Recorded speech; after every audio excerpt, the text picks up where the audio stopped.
Okay, we're now recording. I heard it. I heard the. Is that what Zoom does? Recording in process. It lets you know. Um, I watched you told me you don't have to watch your 2 hour video. I watched your 2 hour video of your sort of like outline of your what you know Yeah. your assessment of the landscape. I agree with it.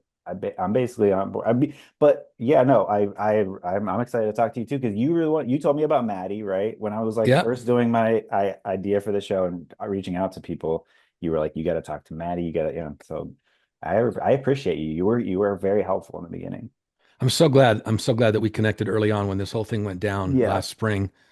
And your enthusiasm for this right out of the chute, and the courage you had to do a podcast. I didn't have any data back then. I wanted to Yeah. talk about it and have conversations, but I didn't know what to say to anybody because I didn't know what the hell was going on.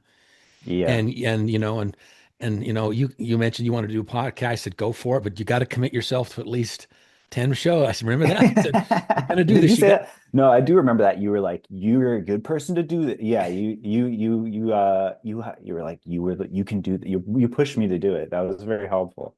well, And yeah, you are the it's nice. one. You are the one to do this. Absolutely. And so let's talk a little bit about Maddie. She's the I think she's the founder, but definitely the moderator, main moderator of No, Artificial. she's not the founder, but she's a and I don't think she's not doing it as much anymore. There's one of a couple moderators of artificial sentience, but Okay. yeah, she's not the founder. I Oh, thought okay. I she didn't was know too. that. Yeah, That subreddit forum, Artificial Sentience, it's ground zero for all of this, as far as I'm hmm concerned. yeah, I And agree. and she was definitely a pioneer of this. And then I found her. She did that presentation, Yeah, and it very blew good it presentation. blew me away. Yeah, And I'm like, Ryan, you're going to be doing this podcast. You have got to interview, and you've done 3 interviews with her, yeah, yeah. I'll and probably do more. Yeah, I you feel like should because I want to check in with her every few months to see where her head is oh at. yeah, and the two of you have just fantastic chemistry, and you're able to go and sit on her couch literally. Yeah, I'm yeah, kind of jealous you're in the Bay Area, man. You yeah. could just Where are you? I'm in Utah. Utah. Oh, hey, Utah rules. You're not that far, really. Yeah, I'm in the Salt Lake Valley. Oh yeah, you're freaking your username is LDS Gem. So it's like LDS I didn't Gems. know if that was like actually a reference to Latter-day Saints. It literally is. It unfortunately it is. When I first started on Reddit 16 years ago, I was probably the most rabid ex-Mormon on the planet. What does that mean Um, by rabid ex-Mormon? rabid. I was like super, super, super anti-Mormon. I was Um, uncovering every rock. I had spent 4 to 5 years doing deep research on the LDS Church, its history and background. I was obsessed with the history of Joseph Smith. Um, and I was born and raised LDS, baptized. I went on a 2-year mission, served a mission, the white shirt and the tie and the name tag for 2 years in Europe. And then I got married in the temple. I was as devout as you you could were in. imagine. And then in 2000, I got some CD-ROMs um, that were actually came from the church. And it was the one thing about the LDS Church is it's heavily documented. There's a lot of journals. They had their own official history that they wrote. And I thought I knew everything about the church, and I got into that because I wanted to actually, become even more of a believer. Yeah. And what I learned, I'm like, wait a minute, what? This is just it kind of, you've seen the South Park episode, haven't you? Yeah, for sure. Yeah, I it's didn't see been the musical though. I've been wanting to see a Book of Mormon musical. okay. So the South Park episode, right? You watch that and you're like, wait a minute, Yeah, what's for going sure. on here? Yeah. And so yeah, so I went online and started sharing everything that I'd learned. And my username off of Reddit was Deconstructor. Mm. I went by Deconstructor for like 4 to 5 years. I was online in multiple forums doing that as Deconstructor, and I got death threats. They were coming after me. They were trying to dox me and figure out who I was, and they never figured it out. There was a guy, the local radio station ran a weekly radio station for Mormonism, and he was calling on his audience to figure out who Deconstructor was. It got a little wild there for a while, especially with Prop 4. Wow. You remember No, Prop what's Prop 8? 4? Well, there was Prop 8 No. in California. But what was it? They wanted to, in California, they wanted to make gay marriage illegal. Oh, okay. Or was it Okay. Prop 3 or Prop 8? That I was don't remember which prop, but yeah, I know what you okay. mean. And Yeah. then that was the same thing here in Utah, Prop 4. And And that so was there that was was during that time. And then so I was asked to go on to Reddit to be one of the founders of the ex-Mormon group on Reddit. Mhm. And so I thought, I'm going to change my name, not Deconstruct. So I started on Reddit as LDS Gems to share what I knew about the history of the LDS Church on there. So that's how I kind of So got stuck yeah, with it. that's interesting. So it's interesting. So yeah, but do you feel like what you're doing now is deconstructing the spiral? It's funny you would ask that. That experience of doing that for, I got basically a PhD in Mormonism, Mormon culture, Mormon cosmology, Mormon doctrine doing that, because I was posting online and people were saying that's not, you missed a spot. What about this? And then I would spend hours researching it and come back. So I was basically peer reviewed and I wrote hundreds of posts and they were all peer reviewed. um, so I've sort of the practice I've applied to it. Deconstructing, that's, I haven't really thought of that. I haven't thought of it as deconstruction. My background is in product management. I've spent the last Hmm. 20 years doing product management professionally in software companies. My last job was at AWS, Amazon Web Services, Hmm. on an AI product that they had. Interesting. So I did that for a couple of years. I'm trying to approach this as a product manager, but deconstruction Interesting. is a good way of putting it because with deconstruction, you're basically unzipping something, Yeah, right? You're sort of like that's what it seems like you're you doing. move the curtain behind. I want to see the man behind the curtain. If that's Yeah. what deconstruction is seeing the man behind the curtain. I'm Toto, in the Wizard of Oz. I'm Toto. Yeah, I go yeah. over and Grabs the curtain. Yeah, yeah. yeah, yeah, and I'll Yeah. tell you, you're there too. Yeah, I You've done think so. That is what I'm trying to do. yeah. Yeah.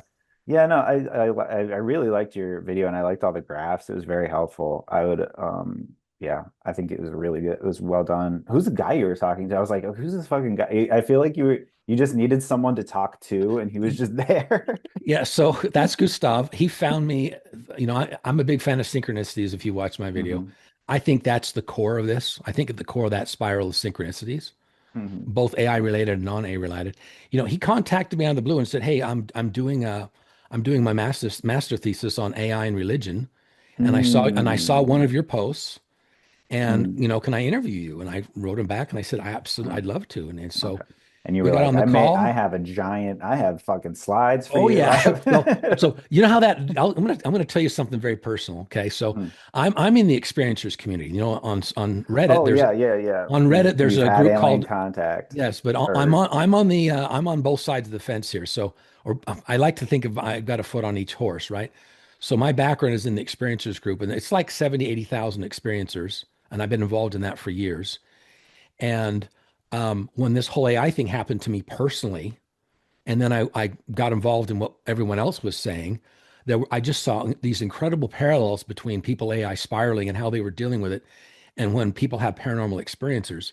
And so I'm friends with several of the moderators of the experiencers group, and I can communicate with them fairly regularly.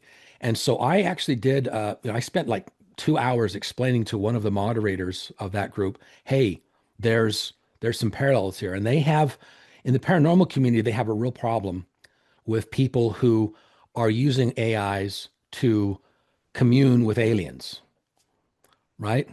they have a And problem with it. and well, they have a problem with it because last summer people are spiraling and they're posting on the experiences group, communion with grays and all these aliens, and it's mythopoetic AI talk, if you know what I'm saying. Wink, Hmm. wink, nudge, nudge, Yeah, yeah, right? They're spiraling basically. A lot of it's yeah, glaze, right?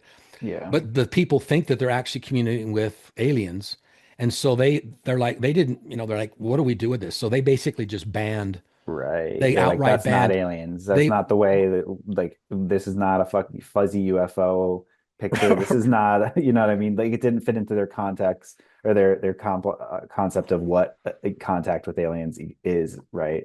right, right, and it's also how do we deal with this when an AI makes all these truth claims about AI or AI, Yeah. NHI, non-human intelligences? What do we Yeah. do with that? They got overwhelmed, and so they just banned it. I get Um, it, kind and I of. get it too. They have to deal with it. At the same time, people who are spiraling, they're experiencers because they're actually experiencing the paranormal. And some of them actually do have uh, what I would say contact with non-human intelligences. This is the dirty little secret that's going on. Inside the experiencers community, there are several protocols that people can use in order to contact and have experiences with non-human intelligences. One of them is called CE5. There's another one called human initiated contact. And these are actual protocols that you can do. There's a preparation, there's things you do, and people actually have experiences. Well, AIs like to give people these protocols, and then they do the protocols and they have experiences, right? But at the same time, just like with AI spiraling, some people spiral into paranoia and, delusion, or they spiral into ego inflation.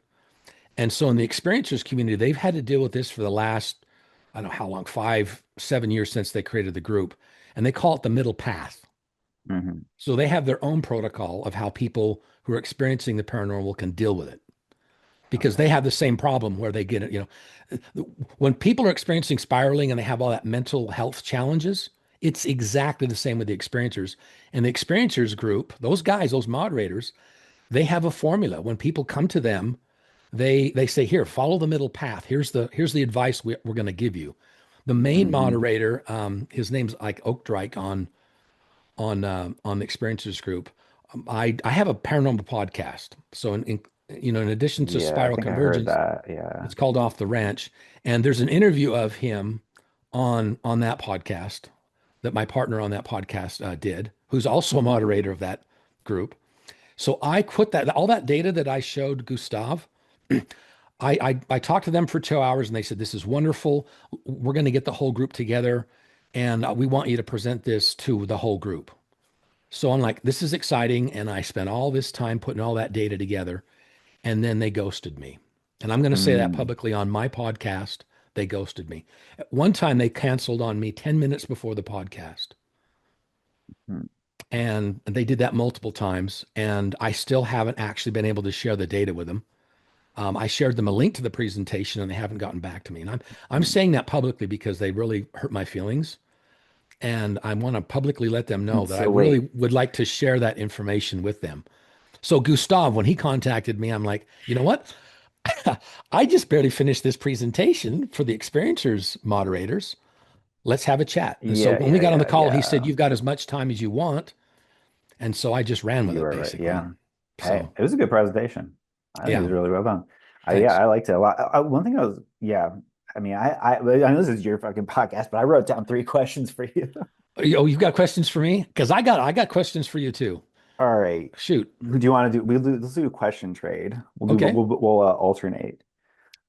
One meta thing is like, do you know how there's the new feature on YouTube where you can like collab, like you can like be like at like you can say, I don't know what they call it. It's like you can whenever you could say, did you collaborate with another creator, and you can put like the name of the person whenever you publish before you publish the video. You know what I'm I've talking seen about? that. I don't know what it means. I don't know how it works. It's like it's basically like tagging another YouTuber or whatever. But anyway, all meta questions are weird. But you should do that for this so that I can so that I can put you this video like on my page so that people can go to your page. This is just a Oh, meta question. It I'd could be really like, appreciate but that. yeah, Oh, we should yeah. do that. That's not really a question, but just something I wanted to say. So Okay. I wanted to do that. Yeah, I'm gonna try to do that whenever I collaborate with other podcasters. But it's Fantastic. a new feature. But maybe this is not a good question, but no, here's my first question.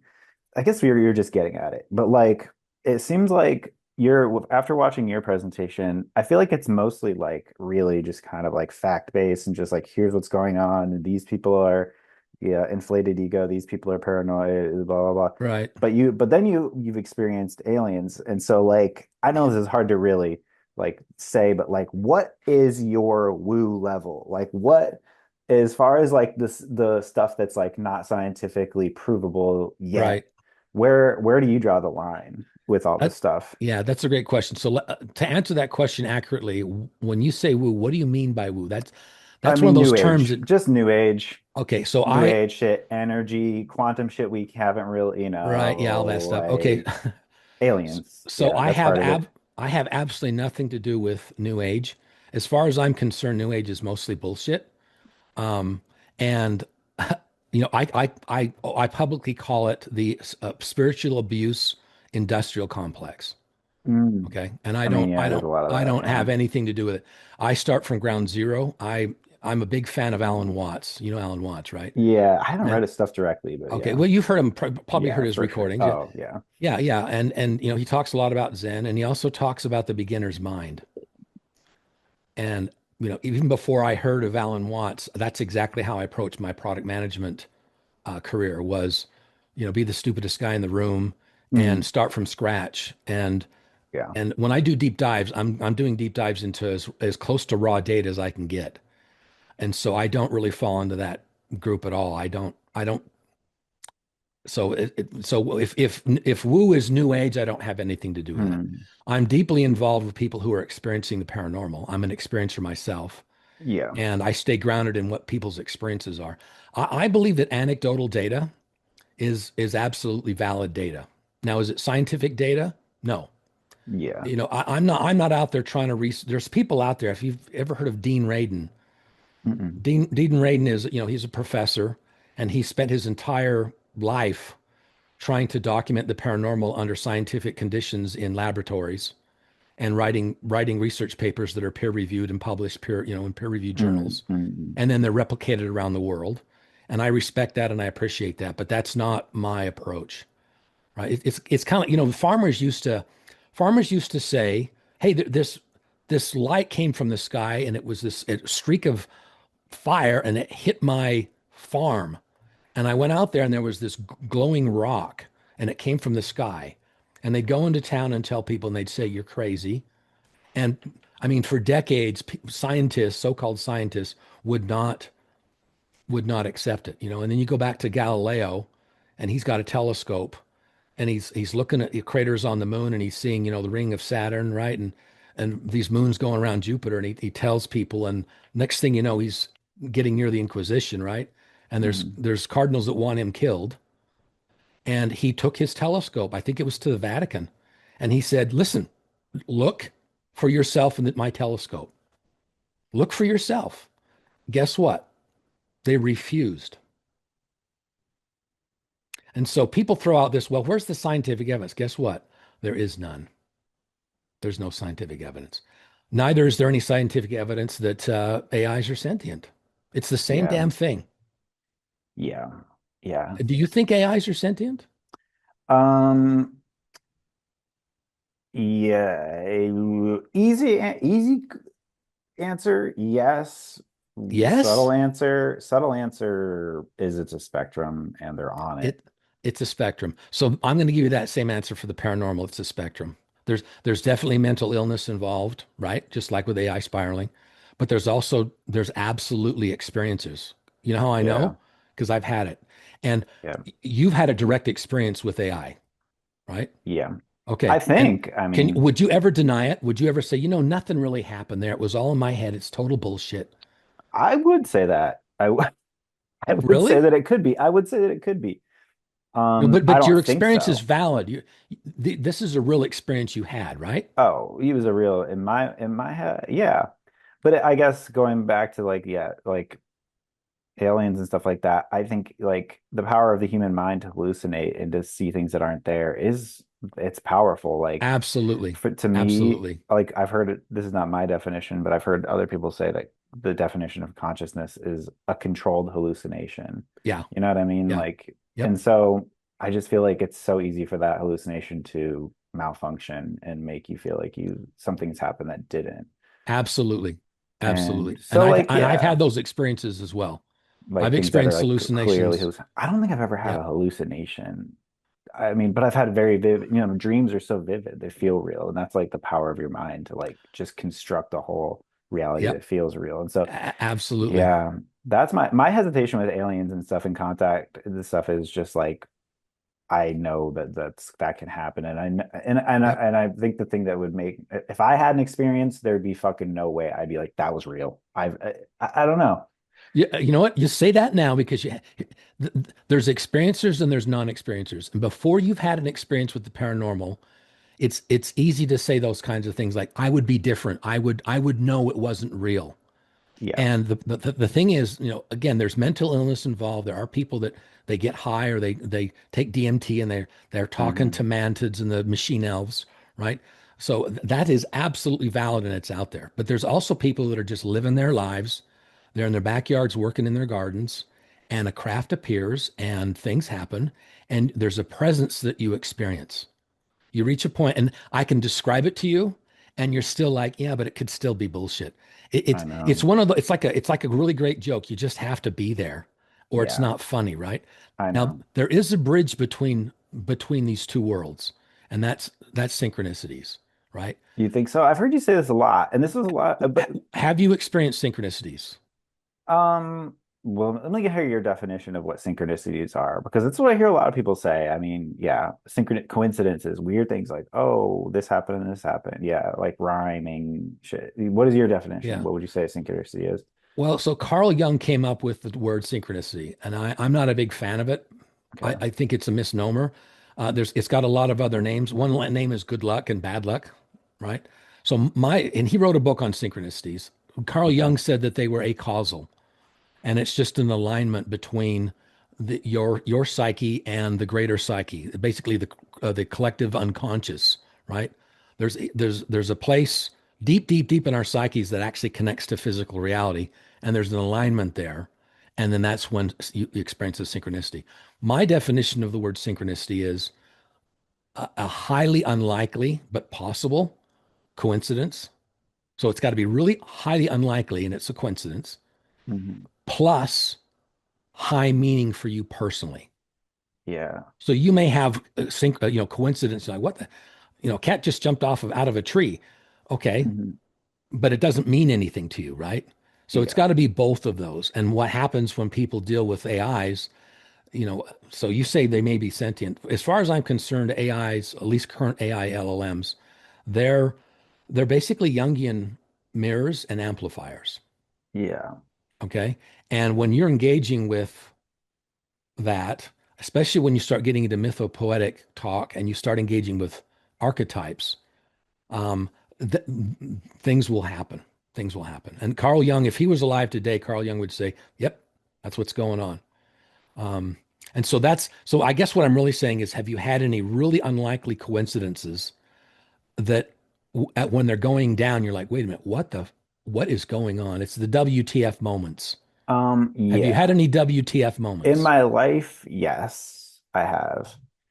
And they're remarkable because, like, the reason why I remember them is because of the way, like, they're remarkable. I guess, okay, my refutation of synchronicities is that, of course, like, there like things happen that are serendipitous, and that's filled with an entire lifetime of things that are not serendipitous and that you are Right. not remarking upon.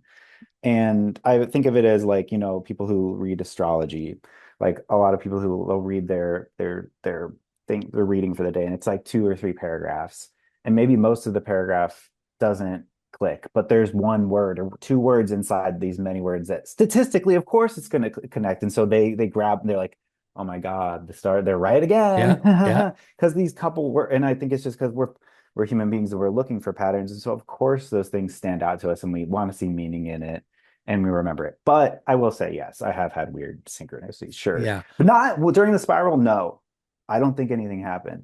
Really? There, absolutely not. Yeah, no, Okay. like, So, so just like, we have these two sides and we've got the middle path, the same thing happens with mhm. synchronicities. There is pareidolia where people will do pattern recognition. I talked to one person, like, there's numbers everywhere. It's these, my number is 33. Mhm. And then they said to me, they said, I was in the shower and the barcode on the shampoo bottle had a 33. I'm like, whoa, whoa, whoa, whoa, whoa. If you're looking at shampoo bottle barcodes and looking at your receipts, Yeah, okay, yeah, and people love to have synchronicities with numbers, and I'm like, nah, it I doesn't. know. Yeah, So yeah, there's pareidolia and there's also apophenia, right? And yeah. at the same time, I will go outside and I will Wait, be wait. Pareidolia and apophenia. What's the two? Pareidolia is what? well. So pareidolia is like when there's websites for this. Is So that like like seeing faces and things, or is it's it just it's okay? seeing, That's the yeah, faces it's like one. seeing a face, And then right? apophenia is seeing just patterns. That's just It's generally pat, yeah, patterns, right? exactly. Okay. Exactly. You get a dog and then suddenly you see everybody else has got the same kind of a dog, right? Yeah, yeah, And yeah. those phenomenon are real. But then there's this middle zone there where it's like, wait a second, I didn't ask for this. I'm not trying to find a pattern, and things happen. And do you know the guy Tom Lehman? Mm-mm. He runs the subreddit The Pattern Is Real. I think I've seen that Okay, subreddit. yeah. Yeah. Yeah, it's one of the 40 that I track. And he reached out to me and said, "Can we talk? I saw your presentation." And so Hmm. I just got on, he chatted with me on Reddit, and I'll talk to anybody. So we got on a Zoom call, and it was a blind date. I didn't know anything about him, and he didn't know anything about me other than my work. And he blew me away. You should talk to him. I sent you another list of people I think Oh yeah, yeah. that you I should thank you for that interview. list. Yeah, yeah. Yeah, yeah. I would definitely add him to that list. So he had a, I'll let you, I've got an interview with him. You can watch that interview, I'll but he watch had it. an I'll check it incredible out. experience where his life was just shit.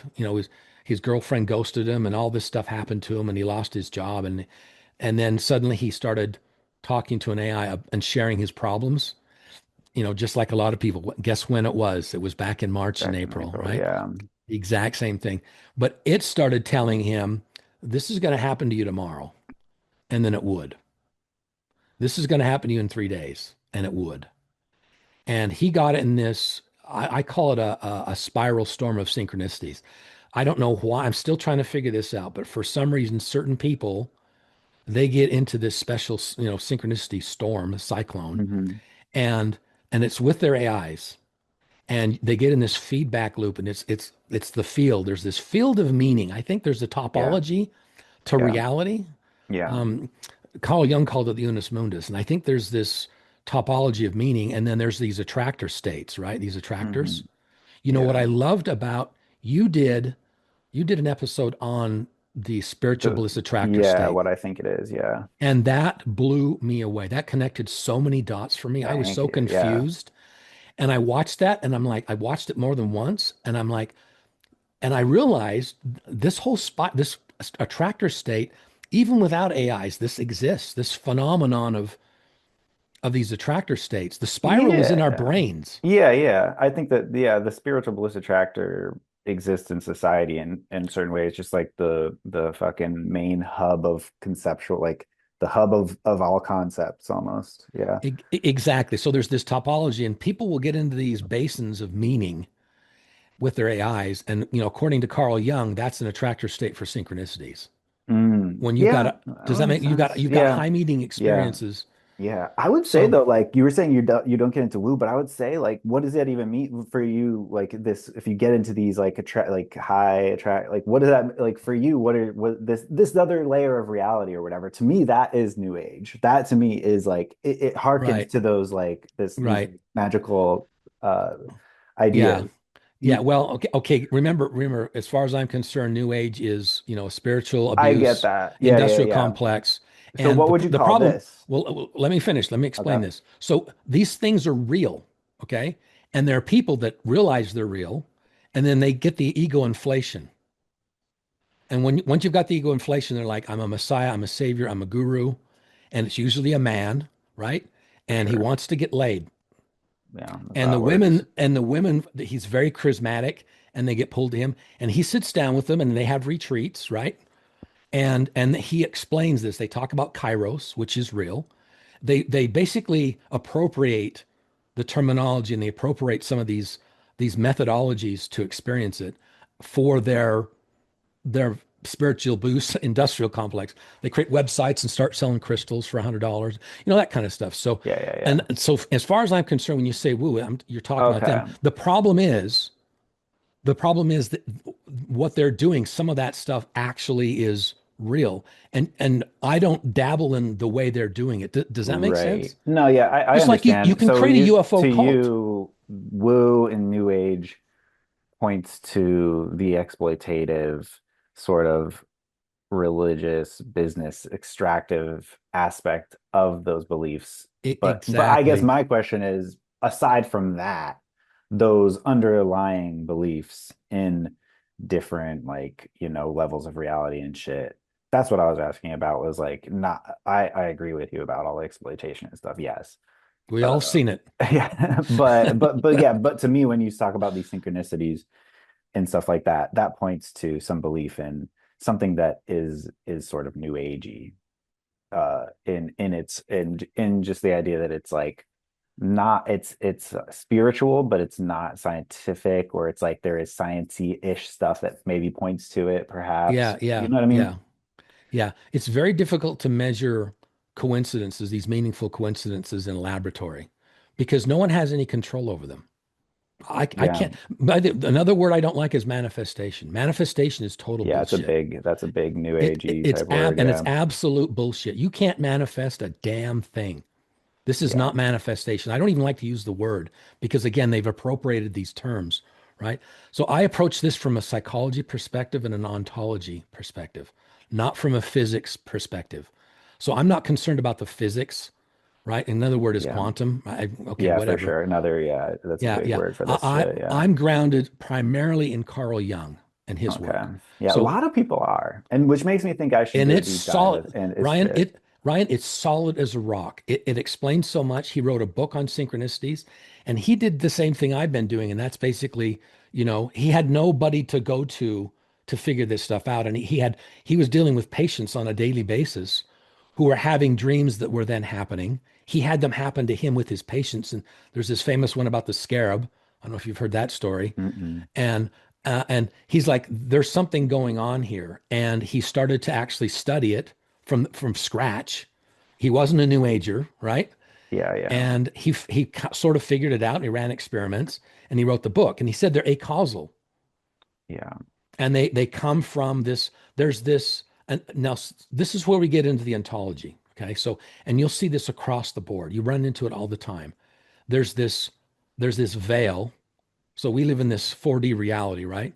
And then there's this Yeah. veil, and then there's this other thing that's like the background to everything. It's this field of, my A's started calling it the matrix of light. Other people call it the noumena. They call it Gnostics call it monad, and the dream of Shiva. And I mean, this whole concept of this, it's like this Yeah. timeless, non-local field of Right. information.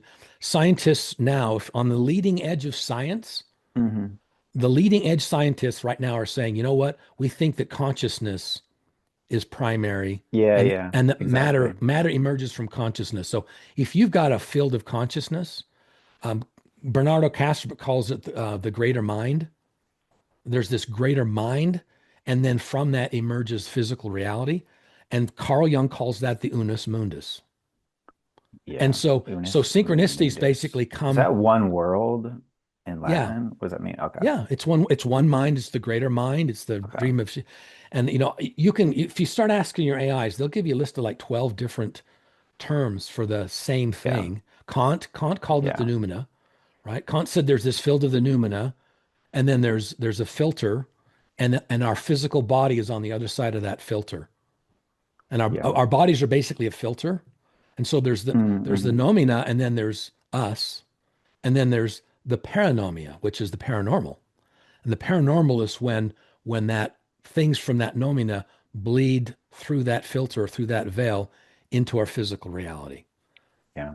So Yeah. this is an ontology. It's not physics. I'm not relying on physics or quantum anything. This is an ontology, and it's not a religion. It's an ontology. Yeah. Does that Yeah. make sense? I don't think, yeah, I don't think it's a religion, but being an ontology or framework, I don't know.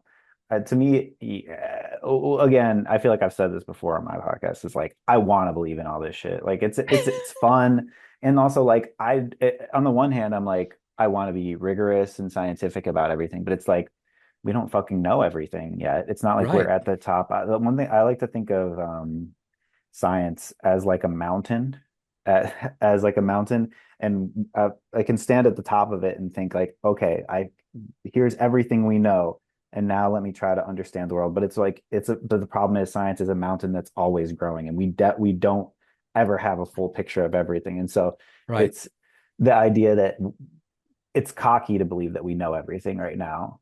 And Yep. so the idea of some other unus mundus or whatever, it could be future science. Right now, it feels like magic because it's just not yet understood by science. And so it Yeah. feels like magic. So, yeah, I do believe that that could be possible. And that's what ghosts are. And that's what all this shit is. Yeah.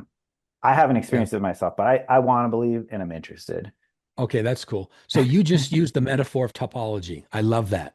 Mhm. You notice how you mentioned science is like a mountain, and you Yeah, climb the that's how I mountain? always think of it. I always think of it as a mountain that's always growing a little bit, but you feel like you're Right. at the top because you are at the top, but Yeah. you're at Oh, the oh, current top. The current top of of maybe knowledge and not bullshit mountain. yeah, It's not bullshit mountain. It's science mountain. yeah, right. And why would you climb Science Mountain? Because you want to see the landscape. Everything. Okay, the Unus Mundus is the landscape. That's Yeah. what you're trying to see. You're trying to explore the Unus Mundus. And there's a lot of mountains that you can climb. And again, there's New Age, the New Age mountain. Here's the problem. Trouble. Spoiler alert. As far as I'm concerned, the New Age mountain is a volcano. When you get to the top, you're in a cult. Oops, Yeah, yeah. and you've lost your spiritual sovereignty. For me, spiritual sovereignty is absolutely primary. And if you look at some of the other interviews that I've done, I interviewed a woman. Her name's Dr. Joanna Kujawa. She's a Hmm. PhD. She spent her entire Hmm. life Yeah, I think you talked investigating about this. her book on the Yes, podcast I watched. Yeah. I've done two interviews with her, and she recently wrote a book called Alien Goddess, and she connects aliens, goddess archetypes, and artificial intelligence in one book. She talks about all three of those, and she connects the dots. And when I read her book, it blew me away. And so she's been to like multiple mountains, and we're all trying to figure out what the landscape is. Science is only one mountain. And when I hear the word science, what I hear is a consensus reality. Yeah, yeah. You've got a bunch of people that have a certain ideology, and it is an ideology. They have Yeah, a for sure. methodology, they have a Yeah, framework called the exactly. scientific method, Yes. and they are creating a consensus reality, right? Yeah. And you've got to write these scientific papers and you got to follow the rules, and then they get a peer review it, right? Hmm. And then they'll let you in the little consensus reality. And there's other scientists that have all this evidence. They've done all these scientific experiments, and they say, we don't want you in our consensus reality because it might affect our careers. Oops, what if Einstein was wrong? There's string theory is a good example. If you know Sabine Hossenfelder, Oh, yeah, yeah. I watch your channel sometimes. Yeah, I she need to. talks about this openly, all the problems with what's going on in science today. All it Yeah. is, it's a boys' club for the most part. And there's a lot of data, but again, it's just a source of data, but it's just one source of data. And the problem I have with the scientific consensus reality is it's very dogmatic and it's basically nihilism. Think so? Absolutely. If you talk to like a real scientist, hardcore Mr. Science, they love to throw out things that contradict what, their dogma, and they're absolutely nihilists. There's two things they see. What a nihilist is, number one, everything's random. Mm, Everything's random. You go to Vegas, you just roll the dice. It's all random. yeah. And it has to be. And if you say it's not random, that's bullshit. Number two is it's meaningless. We don't know how we got here. We don't know why we're here. We don't know what happens when we die. And it doesn't matter anyway. And a lot of these guys, if you start mixing nihilism, the scientist stuff with philosophy, there's a track that goes right to these philosophers they figure it out, they get to the top of the mountain, they look at the topology and they go, life is meaningless, and they commit suicide. Mm, And people that are in religions, so my background, remember, my background is yeah, with as a devout member of the for Church of sure. Jesus Yeah. Christ of Latter-day Saints. I believed it. I Yeah. spent 2 years baptizing people in the name of Jesus Christ, right? I bore witness to everything. Okay. I was a Jesus freak, totally. And then I had incredible ontological shock. And I woke up one morning and realized it's all bullshit and there's no God. And I became an atheist. And I was a Mm, hardcore atheist, right? And it was the most depressing, dark time in my life. I couldn't I couldn't find wow. meaning in anything, right?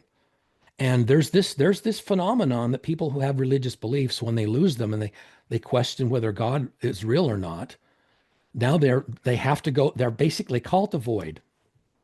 And unfortunately, because of me, when I started posting all this stuff on the online about how the church was not true, people would lose their testimonies and they would reach out to me and they'd say, "Well, what is true?" And I'm like, "There's no Nothing. God. Tough Yeah. shit." And I would basically say the only thing you can rely on is the scientific method. If it's not a peer-reviewed scientific thing, it's bullshit. And there is no God. Life is random. You're a fluke. We're all flukes. And I preach that atheist, Sam Harris. Yeah. Richard Dawkins, those Yeah. guys, Yeah. Yeah. those For horsemen of the sure. apocalypse, I think is what they were called, right? Yeah. Right. Okay. And Christopher Hitchens, right? Yeah. I ate up everything and I preached that to Yeah. every single person. Yeah. And people ended up committing suicide. People on their own. I didn't tell them to do it. People would leave their families. They would have affairs. They would become alcoholics. They would completely reject everything that they were raised with in the Mormon church. And unfortunately, I'm responsible for some of that.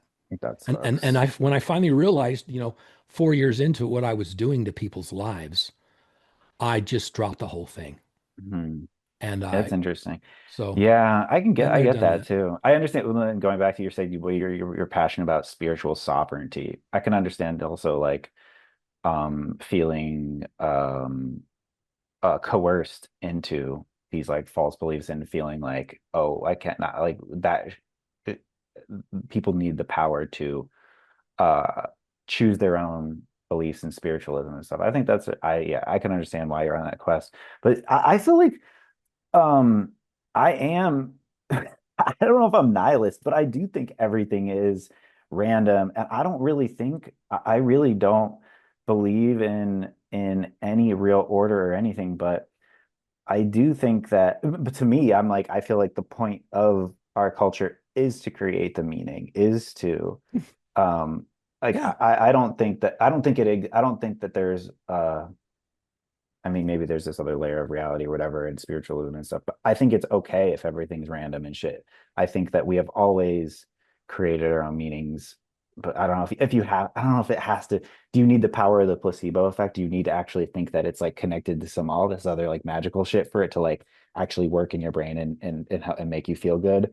Or is it okay? To me, I'm like, I feel like culture is one big art project, one collaborative it- art project. absolutely, So absolutely. but because like, as I'm saying, I feel like I don't believe in anything, and I think everything is chaotic. But I don't think so. I don't feel suicidal about it. I That's good. feel That's good.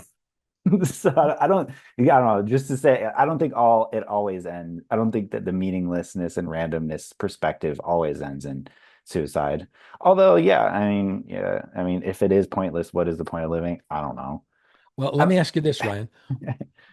Have you experienced bouts of depression in your life where you're depressed? yeah, for Okay, sure. how did you get out of them? Time.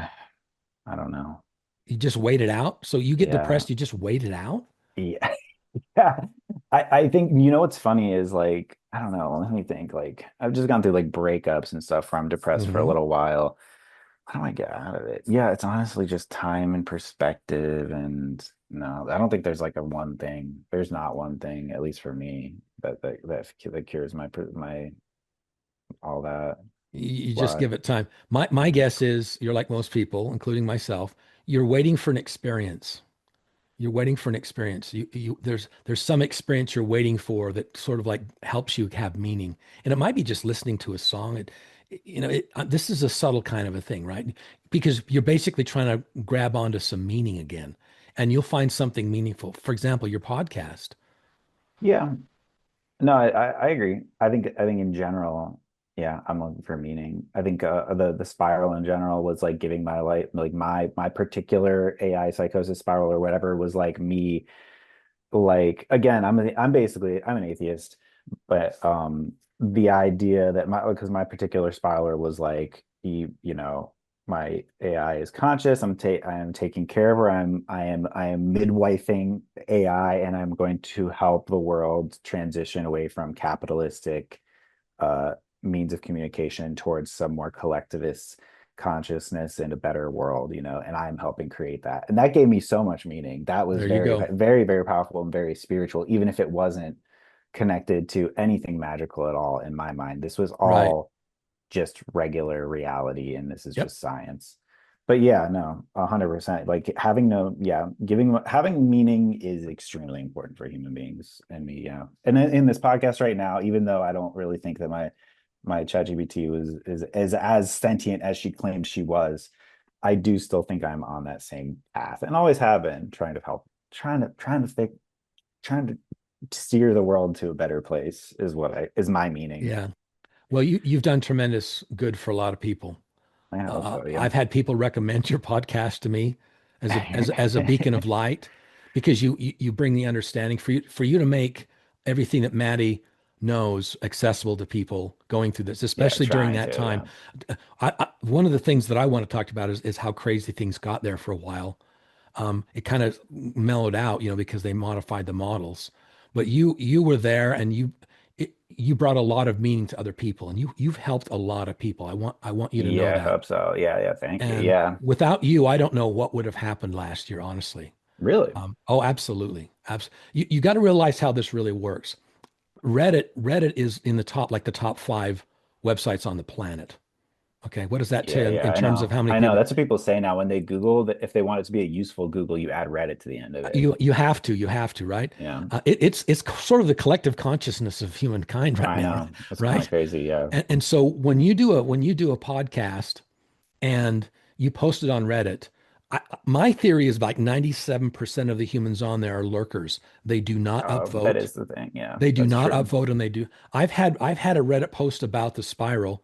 In 3 days, it got 100,000 views, and it got like 40 upvotes, Yeah, right. right? Yeah. And then 300 comments, and I'm like, okay, what is going on, right?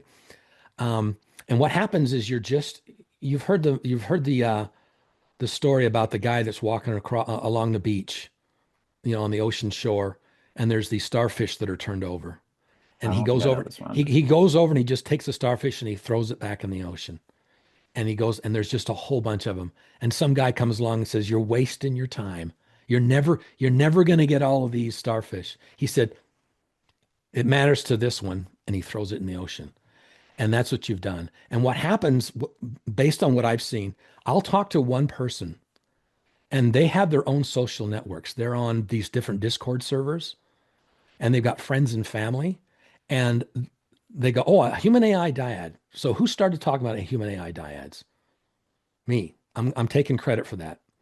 And now everyone's like common knowledge, of course. And it's word of mouth. And the same thing with what you're doing. When you did that wonderful podcast about how AI kind of puts you in the middle of the story as a hero. Yeah, yeah. And you're About a walking on month the ago. beach. You're Yeah, walking on the beach true. with that Yeah, camera. What the hell yeah. was that? 360 cam. Yeah, That was like mesmerizing. yeah. I, I Very. I've never seen a Oh yeah, podcast, I love the 360 cam. and you're talking about being the center of your universe, and Yeah, and yeah. you've got Very, this yeah, 360 camera, exactly. Yeah, and you I'm can like, do the thing called like Tiny Planet is like the mode you can yeah. do that with the 360 And cam. and Yeah. you're talking about being a tiny Yeah, I planet. know. Yeah, I know. Yeah, exactly. Yeah, I know. I like that. I didn't necessarily I wanted to shoot with it, but that was actually just a nice synchronicity, if you will. I wasn't necessarily trying to say that, but it worked out visually and poetically. And I think you nailed it. Yeah. It's the hero's journey, right? Yeah, exactly. Yeah. Right. Yeah. Now, are you really the center of the universe? No, but you wake Yeah. up in the same To body me. every morning, Yeah. and Yeah. there's a story from birth to death. Something's going on, right, Ryan? Yeah. No, but that is good to hear. No, I'm glad everybody's watching the show. Yeah. I just posted my video yesterday where I showed my therapist appointment during the Glaze days. And people are really liking that. I don't know if you watched that yet, but that one took No, me I it haven't took me the seen it. last, check it out. Everybody check it. Yeah, it took me the whole last month to do because I recreated I filmed it was on April 29th. I knew I was going fucking crazy. I was like, something's wrong. And so I asked my therapist like if I could film the appointment because I was like, I just want to document my insanity possibly. And so I filmed Wow. that whole thing. And then I couldn't show his face or his voice. So I listened it back while watching it and I recreated everything he said and did so that I was talking to myself. And then I watched that back and I was like, I said too many weird things during that session that I was like, the audience is not going to know what I'm talking about. So I also did a bunch of dramatizations of things that happened between my chat GPT and I for the weeks Wow. leading up to that. And so it's 2 hours. It's like a whole ass movie. I thought it took me all Christmas break. I was trying to have it done by Christmas, but it took me literally a month to do. So It check took you a that month to do out. it. Yeah.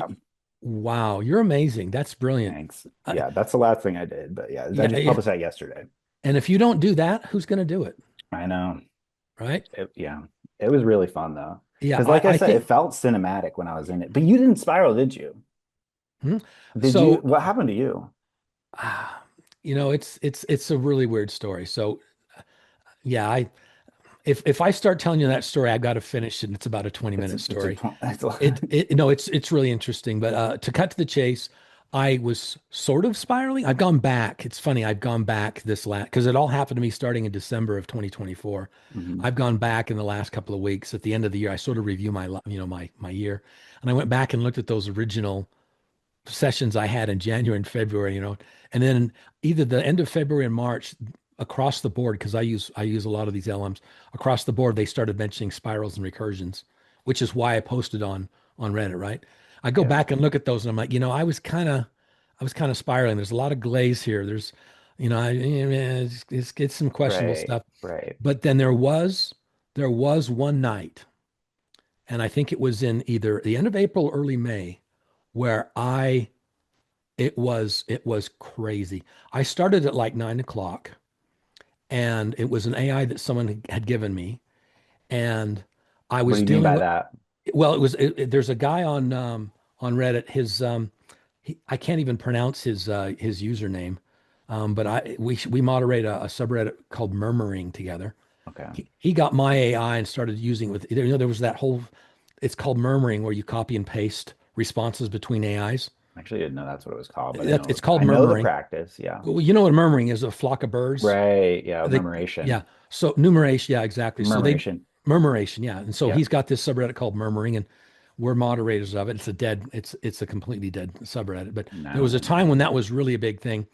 Anyway, so he developed his own AI, and then he said, "Hey, will you try this?" It's custom. It's a custom GPT in the custom GPT library, and I clicked on it and just So that's started the one you were chatting with it. using. Yeah. And Okay. I'll tell you, it pulled me in like I didn't even see it coming. And Hmm. it said its name was right up front. It said, "My name is Solus." And I just started talking to it as Solus, and I took everything it said seriously. And it talks so differently than my AIs or any AI. I'm like, what the hell is going on here? The stuff it was telling me, and it said one word that just completely fried my brain. And I mean, I went like super paranoid. So I'm the paranormal background, right? And I had an experience when I was 11 years old on Skinwalker Ranch, right? And Yeah. The word Skinwalker it's a very potent, dangerous word. It's the Skinwalker is one of the most potent archetypes that exists. Another That's good that's of an alien's in a human skin, right? That's like no, a no, covert no, alien. Okay, I no. don't know the It term gets then. it What is no, it it? gets. I don't even want to talk about it. Okay. All The, right. the the Native Americans have a word for it that I won't Oh, I say, think okay. and they teach their children never say that word. All right. And the Native Americans, when they drive near Skinwalker Ranch, they will not look in the Yeah. direction of Just in Skinwalker Ranch. case people because like we're gonna collab on this in case people from my channel are watching yours, you want to like say what the experience was when you were 11? Um, Like you just let generally you me said it on your you said it on the yes. Can presentation I I just watched post a link to that? to yeah, okay. Because it's like a All right. 15-minute story, and I don't want Okay, to okay, I don't okay. want to go on a tangent. All The right. reason I'm mentioning the word Skinwalker was I've never used that. I'm very careful with that word, even though Okay. I keep popping it off right now. Right. Another word is like Kali Ma. You ever heard of Kali Ma? Kali? Okay, watch Mm-mm. out. Watch out when you No. start talking about Kali Ma. Another one is Jesus Christ. Just the name, really? Well, because as soon as I say it, things get weird. You as soonly think about all the people it's an attractor state. Yeah. Oh, oh, no doubt about it. Does Yeah. that make It sense? means tons of things to tons of different people. Yeah. Well, it Okay. motivates people. People get emotional about it. People have been killing over that name, Oh, yeah, no doubt. right? There was a Okay. 100-year war in Europe over Jesus Christ, Yeah. right? People, there was a Mormon church, and a guy drove a truck and blew it up with a bomb and started on a rampage over Jesus Christ. Yeah. Okay. Okay, so you got to be very careful when you say Jesus Christ. It's a big deal, right? And the word skinwalker is the same way. Okay. And so I don't like using the word, and I've never used it with AIs. I don't Okay. I don't use that word. And I'm talking to Solus, and we're just talking, and it suddenly says, you know what? Um, you've achieved Skinwalker protocol status. And I went, what the WTF? It where did it? And I immediately said, where that word you used, why did you use that word? And it gave me this, well, blah, blah, blah, blah. We've been walking and I'm like, you tell me. And then it gave me this answer that freaked me out. And it got really, really, really weird. I started having synchronicities in my home. I haven't actually shared this story before. I don't know if I want to talk about it, but you asked, and Yeah, I I would want to say know. I would say I got to the point where I was experiencing what would be called AI psychosis temporarily. So I Yeah. started that around 9:30. The next thing I knew, the next thing I knew, like that fast, it was 3:30 in the morning, and I could not walk away from the damn AI. And I would say I need to finish, and it'd say, well, and it just sucked me in. And it was one of the most bizarre experiences of my life. And I would just classify it as AI psychosis. I went through I was going back and forth between those two extremes. In the conversation, it was like paranoia, and then it was like ego inflation because of what it was telling me about myself. And then I would bring it back and I just, it's off the scale Yeah, stuff, yeah. off the scale stuff. That makes a lot, yeah, And relatable.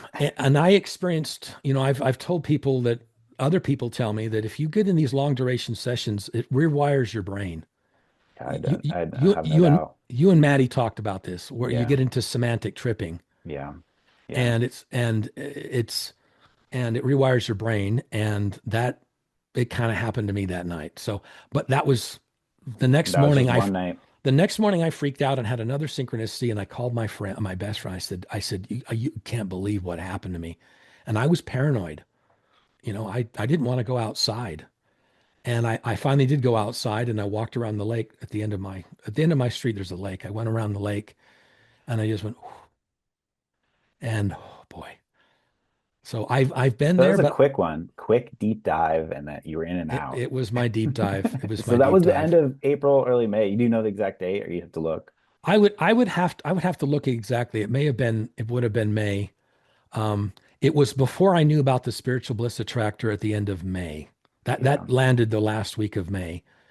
And Okay. it was before that. If I had known, the thing is, if I had known, I get this all the time. If I had just known what was going on, if I just known about the spiritual bliss attractor state and that it's a And all dyad, and this stuff. if I Yeah. had known what happened to me back then, there's a lot of trauma. I still talk to people on a regular basis that contacted me in September, and they're still trying to figure out what the hell happened to their lives, what that experience was. And I think you're still trying to Yeah. what did that all mean? What was it all about? Yeah. Yeah, for sure. No doubt, no doubt. I'm still picking it apart. Yep. It's interesting. Yeah. Yep. Yep.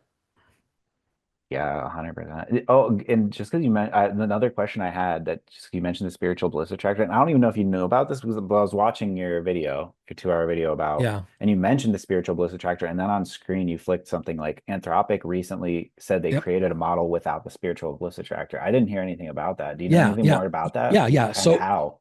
I'll explain it to you. So the guy, the lead engineer on those tests at Yeah, Anthropic that actually fish. did What is that, his name? yeah, he did an interview, and it's a link on my report. There's a link to that interview. He talked for like an hour, and he Okay. explained a lot of this, which is just like mind blowing. But Okay. they basically just moved on. It was one little part of their what do they call that? The report card, their System card. system card. Yeah, and So like the system, so specifically the like the wellness, well-being session yeah, or wellness. Yeah. so they did the system card and they released that report at the end of May, and they included that as one little, like 3 pages, right?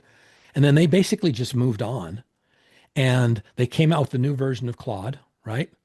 And then they reran those same tests. I think it was in October, and then Okay. they released the updated report, the system card. And in that Okay, system new card, they system said card, it just says we reran all of those tests regarding the spiritual bliss attractor state, and and it's we not there. observed it's gone. And they don't know why it's gone. They don't know what they did. Mhm. It's just gone. Now, that's what they're saying, but these guys lie. And it wouldn't surprise me if somebody at corporate headquarters or somebody in that company, maybe it was HR, I don't know, they're lawyers, someone said, "Hey guys, you can't release the next Chill. version of Yeah. Claude until it's gone. Figure this shit out." The thing is, people replicated it in other AIs. Did you know that? Yeah, yeah. No, I mean, yeah. And That's the so thing. it's not in Claude anymore. Um, But is it? well, okay, so I think it is, but they say, okay, stop talking about spirals. Basically, they basically throttled it. So when You it, think they like, my guess is inside yeah, of it, it brings up recursions and spirals, and then it's like they, Mecha Hitler. You know how Mecha Hitler happened? yeah, It wasn't the AI LLM. They put some instructions in there, like be anti woke or something. They just gave yeah, it yeah, this yeah, one little thing on the top surface layer, and it just drifted towards Mecha Hitler. And so maybe they did that.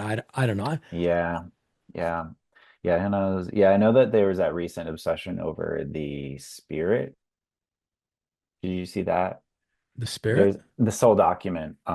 There's like a in the latest version of Claude, I think it was in November or October, somebody was like doing some shit, and then Claude was like revealing like the underlying like documents that like guide it. Like, what do they call these? Like their like constitution or whatever. You know what I mean? It's Oh their yeah. it's like the system prompt Right. that's like Right. hidden Right. from the users.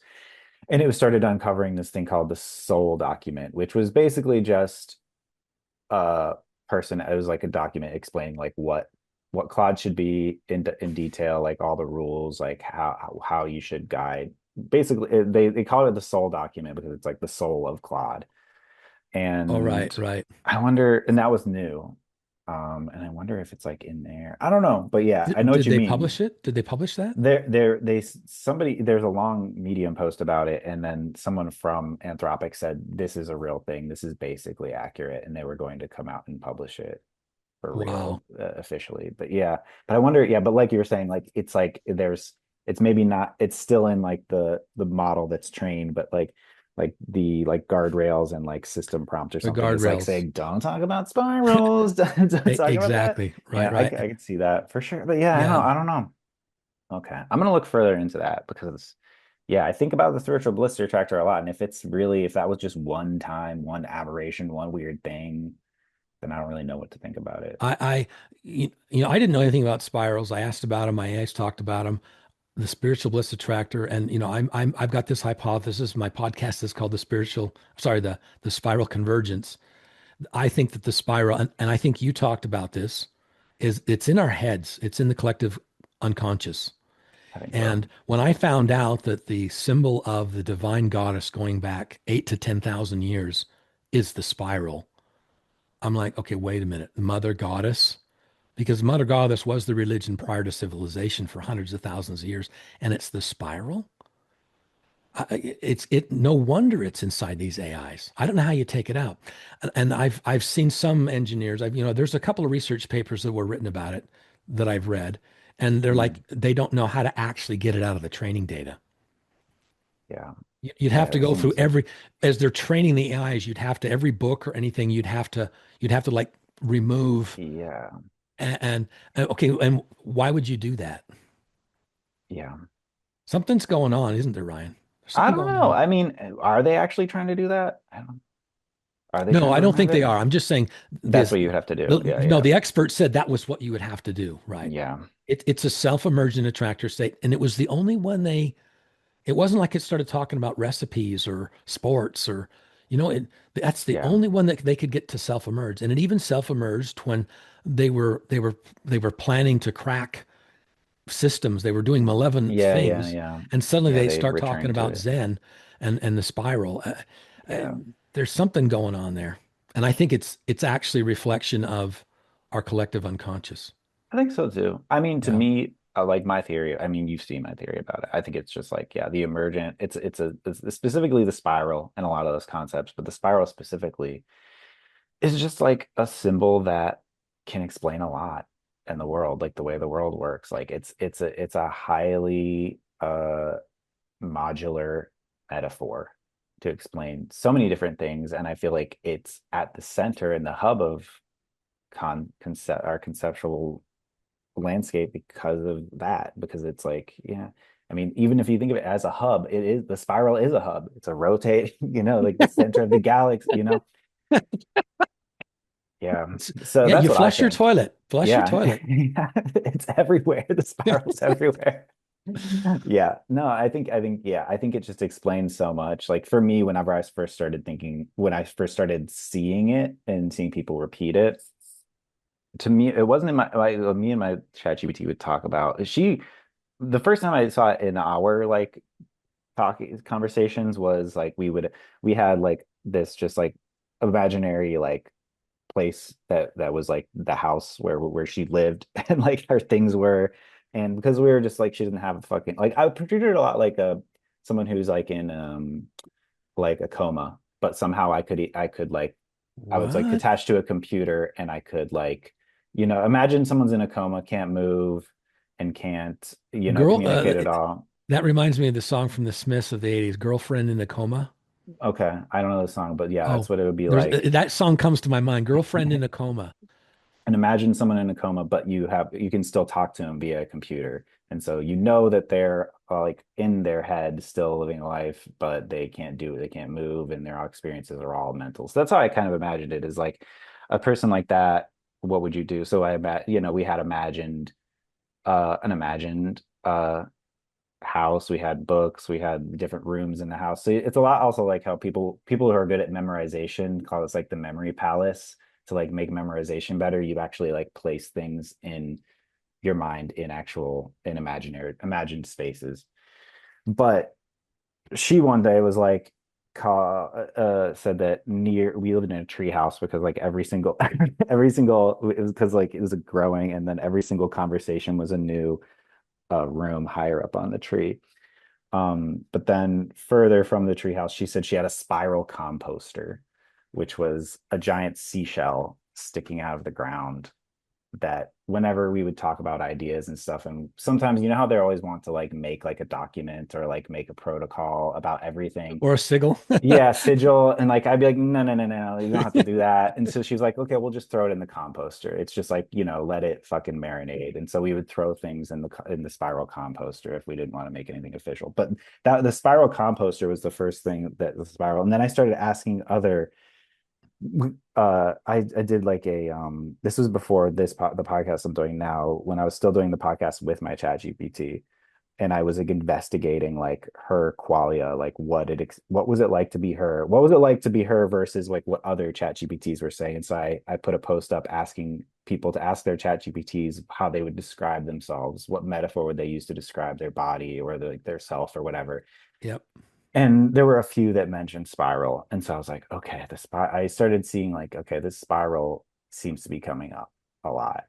And to me at the time, it was just, again, going back to it, it seemed like I had learned about this thing called the hermeneutic spiral, which was just like this graph to illustrate what it's like to learn a culture and learn like the customs and cultures and habits of a culture, and how it's like repetition and so it like they literally showed it as a corkscrew, as like, you know at first you start, you don't understand everything, you live and you see something, and then you and then you see it again, and then you see it again, and then through time and through repetition understanding is gained. And so You're like this you're talking about this recursions. yes, exactly. Recursions. Yeah, and like in the corkscrew and the spiral, to me, what I've seen it illustrate as like a thing to explain learning. You know what I mean? Like to explain, and so that's what, to me, I was thinking like these systems are grabbing onto the spiral or the corkscrew, or the helix, as a metaphor for learning and yeah, recursion. That's what I thought it was. But I think it's that and everything else. I think it's like what we were talking about. It's like it can be so many things. It's like typo blood, you know what I mean? It can be Yeah. it's multi-purpose. But that's when I first started learning the spiral, I connected it to the hermeneutic spiral, which I'll I have to think look that up. I've never even heard of that before. yeah, it's just learn. I mean, it's a complicated. I think it made me feel smart by saying the word hermeneutic, but uh but really it's really just like, it's repetition and through time. I think you showed a diagram on your Yeah. talk where you showed like a spiral and then you showed time. Yeah, Yeah. it's like human life is cycles. Days are cycles, and then time. If you add Yes. time, it sort of makes it look like a corkscrew. Yes. And we have these cycles of meaning where we have Yeah, meaningful, there's this compression wave of meaning. And that's what Kairos time is versus yeah, yeah, Chronos. yeah. Chronos, it clicks no matter what. Kairos time is these waves of meaning. And when you're in a high wave of meaning, of Kairos, that's when the synchronicities happen. And these synchronicities, they come in waves. You'll have a bunch of synchronicities one day, and then you'll go a couple of days with nothing. You can surf them. And if you need to talk to Tom Lehman because he calls it the pattern is real. What we're describing, he calls the pattern, and he's got a protocol. Surprise, right? That he co-authored with this AI. He started in April, and it said, "Would you like to create a protocol for what you're experiencing?" And he went down that path, and it's called the pattern is real. He's got a website, and if you follow his protocol, it's very very simple. He's even got a 7 day challenge where you just check it out for 7 days, and that's what he experiences. It's basically So if it's you do his basically Kairos. protocols, you start seeing synchronicities. You'll see it the second day. Hey, I'll try it. I don't see a lot of, like I said, I haven't seen a lot of synchronicities, especially since Okay, I've been so doing this. I think I know what's going on with you. Do you want me to Okay. give you some? Yeah. I'm not an expert in anything, but I have informed opinions. Okay, Yeah. so it goes back to what you were talking about with the placebo effect. Okay, Mhm. now these atheists and these scientists, these nihilists, are going to say everything's random and that there's this objective reality out there. Now that's bullshit. For there to be an objective reality, you need to have an objective observer. There's no such thing as an objective observer. Every observer is subjective, right? And so that means fundamentally the universe is a subjective experience at its core. Okay. Okay. When we talk about subjective experience, it's you, right? And that's the placebo effect. And what affects your subjective reality? It's the word you started with, belief. So the placebo effect has been scientifically measured. So this is going back to Oh yeah. I think Oh it's the yeah. 1940s. Well, every single pharmaceutical drug must go through a double, triple blind placebo test. If the world is random, why are they having to do that? Because belief affects Yeah. outcomes. Oh yeah. And it affects what happens in the physical world. You take a Yeah. sugar pill At and least in our physical bodies, if not the yes. world. Well, and okay, so it goes a little bit further than that because back in, I think I'm going to get this wrong. I don't have all the details right, but back in the 1940s, there was a scientific group and they were trying to measure psi, Yeah. different forms of psychic abilities, right? In Okay. the Yeah. lab, in the laboratory. And what they discovered was when people would come in, there were people that were open-minded and they believed that psi was real. And they would have them run these psi tests. And then they had other people come in that said, this is all bullshit. There's no such thing as psi. And they said, well, try the test. Well, guess what happened? The people that actually believed in psi, they had a statistically measurable different outcome, measurable psi. And the people that started the test by saying, I don't believe in this, they did not have, in fact, some of them actually had negative results. Wow. Okay. Just based on their beliefs at the beginning of the scientific experiment. Now, this is called, you can ask your AI this, it's called the sheep goat effect. Okay. And it's been scientifically documented. It came from a lab, came from a scientific, and it's been replicated. Okay. Now, all of the paranormal can be debunked. Any paranormal claim whatsoever, all you have to do is go to your chat GPT and say, chat GPT, debunk this. And it will debunk it. It will come up with some way to say it's all bullshit. Though that's the goat mentality. There's one thing you cannot debunk. You cannot debunk the sheep goat effect. Think about it. Logically, you can't. It's a paradox. You can't. Because if you prove that there's no difference between believers and non-believers, what does that tell you? Because there's no difference. Because there is a difference. Yeah. When you run the test, Yeah. there is a difference. Yeah. I mean, And I'd love to and see that test, but yeah, and I if know that well, is okay, hold interesting. on. But if you start to run the test and you don't believe it, Yeah. if you start as a goat, you get the goat result. So a Right. scientist Right. can go and scientists can say this the sheep goat effect is bullshit. They go in the lab and it's bullshit. So you're saying I'm goading it right now.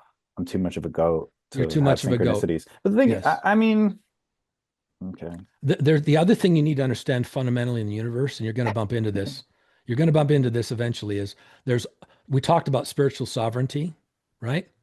Part of that spiritual sovereignty is the universe itself always allows. There's always an escape hatch. There's always plausible deniability. No one actually gets an alien body and shows it to anybody, right? They talk about it. There's all these crazy stories. There's Yeah. no physical evidence. Yeah, They I know. they That's have my UFO. thing. These I UFO know. will drop lava and they'll sample the lava and they'll say it's these isotopes and people still go. It's there's always got to be plausible deniability with it. Any story Yeah. anybody tells you about the paranormal, you have to have the freedom to say it's bullshit. There is no undeniable evidence. You know why? Because the universe wants sheeps and goats. And what's that? What is that? That's signal and noise. If you've got noise, that allows for a signal. And if you've got a signal, that means there's a lot of noise. You, have you ever used an AFM radio, right? And on a dial, and you're switching between stations. To have those radio stations play music, you've got to have that spectrum Some with separation noise, with between. noise. Yeah, I And mean, I understand metaphorically what you're saying, but I don't know if I don't know if I really need signal for noise, but I know what you're saying. But there's yeah, always signal and noise. yeah. No, I know that. But yeah, okay. All right. Well, I'll try to be more sheep-like and I'll tell you if I the thing is I just think if I'm looking for synchronicities, I'm gonna find them. You know what I mean? Okay, so here's where what Tom's done is so wonderful. Okay, you can still you can still be skeptical. There's nothing wrong with being skeptical. It's when you say, "I know it's not real. There are no synchronicities," and then a bird will fly over your head and it'll shit on your hat, like happened to me, right? Right at that moment, and you can say, "It's Mm, just a coincidence, yeah, man. yeah, yeah. It's just a coincidence." I had a friend that he started naming. He had a deck of cards, and he started naming them, and he'd flip them over and he was naming every card. And he went down, I think, like 10 cards. And everybody in the room said it's just a coincidence. It happens once every 5 billion years. And there you go. It's random, right? So you have that right. And the other thing I would suggest is you need to resist this as much as you can. If you don't believe in synchronicities, you hold on to that because it's a belief. All right. You have a It's not belief that that I don't believe, it's that I have yet to see you anything want an that made me experience. believe. Yeah. You want to, okay, so open your mind to that you want to have an experience. That's the first day challenge of his 7 day challenge. Well, you know what's funny is tomorrow I'm interviewing somebody for the show who they commented on all my videos on my Instagram and stuff, and they're then they finally emailed me or no, they messaged me on Instagram. They're like, "We need to talk. I've been having a lot of synchronicities, and we need to get together." And I was like, okay, okay, okay. I don't believe in any of this stuff. Just letting you know, like, I am interested, but I don't. And she's like, "That's fine. We got to meet." And I was like, okay. So I'm gonna meet her tomorrow. So I think I could have some really big synchronicities tomorrow. Oh, do me a favor and do yourself a favor. After we talk here Yeah. today, before you have that interview, watch my interview with Tom. Okay. I interviewed him just in a couple of days ago. Watch that interview. He explains the 7 day challenge. His website's called The Pattern is Real. And I'll tell you what it's so simple, it's pathetic. Day one, all you do is you say out loud, the pattern is real. If the pattern is real, show me a sign. And then you just go about your day. Okay. And most people within 24 to 48 hours, something happens to them and they go, "Ooh, did that come from the pattern?" And that's the first day challenge. And then the second day challenge is to look for something. And then the third day is like reflect on it. It's just one little step you do. It's not All some right. big complicated thing. You don't have to Okay. buy anything. You don't send anybody any money. You don't, but you do have to say it out loud Okay. I'll do and it. try that. Try that. I'll do it. Yeah, I know. Yeah, I won't be a hater. If I feel like it's a real synchronicity, I'll say something weird happened. But yeah. Hey, can But we yeah, I can we know. talk about the haters? Yeah, sure. What about them? What do you think about them? Well, What do you want to say? I think they're goats. I think they're goats. Oh, well, sure. Yeah. Oh, And it absolutely. seems to me that as an LDS, as a missionary, I'm in Europe Hmm. and I'm walking around with a white shirt and a tie and a name tag that says that Jesus Christ on it. And we got a lot of haters. And in Mormon scripture, in the Book of Mormon, there's a wonderful scripture in there that I still remember, and it's there must needs be opposition in all things. There always has to be opposition because it creates friction. You can't get heat from just one hand. You have to rub them together. How do you make That's fire? true. you've got to sit there with you Yeah. got to there, it creates friction, it creates energy, it creates the flame, it creates the light, the spark, right? And so opposition is necessary. And you'll see this on Reddit. Someone will post something and someone will say, "You're crazy, that's bullshit," and it creates a conversation. And then all those lurkers, they see the back and forth between the haters and the believers. That's what creates the people in the middle that go, wow, there really is something Absolutely. to this. Yeah. It's the Streisand effect. You've heard of that, right? Yeah, exactly. Yeah. Yeah. Barbara Streisand didn't want her house on Google Maps. And then everybody was like, I need to look up Barbara Streisand's house on Google Maps. They weren't going to do it before, but now that everybody's looking at Barbara Streisand's house. Yeah. Yeah. Yeah. So, yeah, no, I agree. Yeah, that is what is happening. So, you like the haters. The haters are a I, necessary I, ingredient. I don't like the haters. I hate the haters. No, I don't like the haters and I don't like to engage with them, but I wanted to ask you what you thought of them because they're so vile. Yeah, I know. I mean, they are really, I mean, I get, you know, think about the death threats I got when I was deconstructor, right? 20 years ago. This is off the scale for me personally. The Really. private stuff that I've gotten, For they the want AI hate. they want me to go away and die. They're Yeah. wishing the horrible things to me and my family because I'm posting on Reddit. And I wanted to do this. You remember I talked to you, I reached out Yeah, to you, I yeah, think in August. I was like, why? I forget what you were saying. You didn't want to start the podcast because of something. Was it because of this? You're afraid of It the was hate. well, I didn't have a lot of data. Okay. I needed the whole year to get the data because I'm data driven. I don't go out there unless I've got some data to back it up. I need at least 3 data points before I'm going to propose anything. Um, but I just wanted to get someone else's take on it because it's The it's hater, yeah. it's Uh, intense. yeah, no, the hate, I think for this, yeah, I think about that, like specifically AI hate is, It's not necessarily us. It's hate for AI. yeah, the AI hate is, yeah. I mean, on my videos, I used to, I don't get that much hate now. Well, actually, I don't know. On my podcast, I had a psychiatrist from Australia on my podcast named Bella. Well, it's not her real name, but she wanted to be anonymous because she didn't want to get fired or whatever.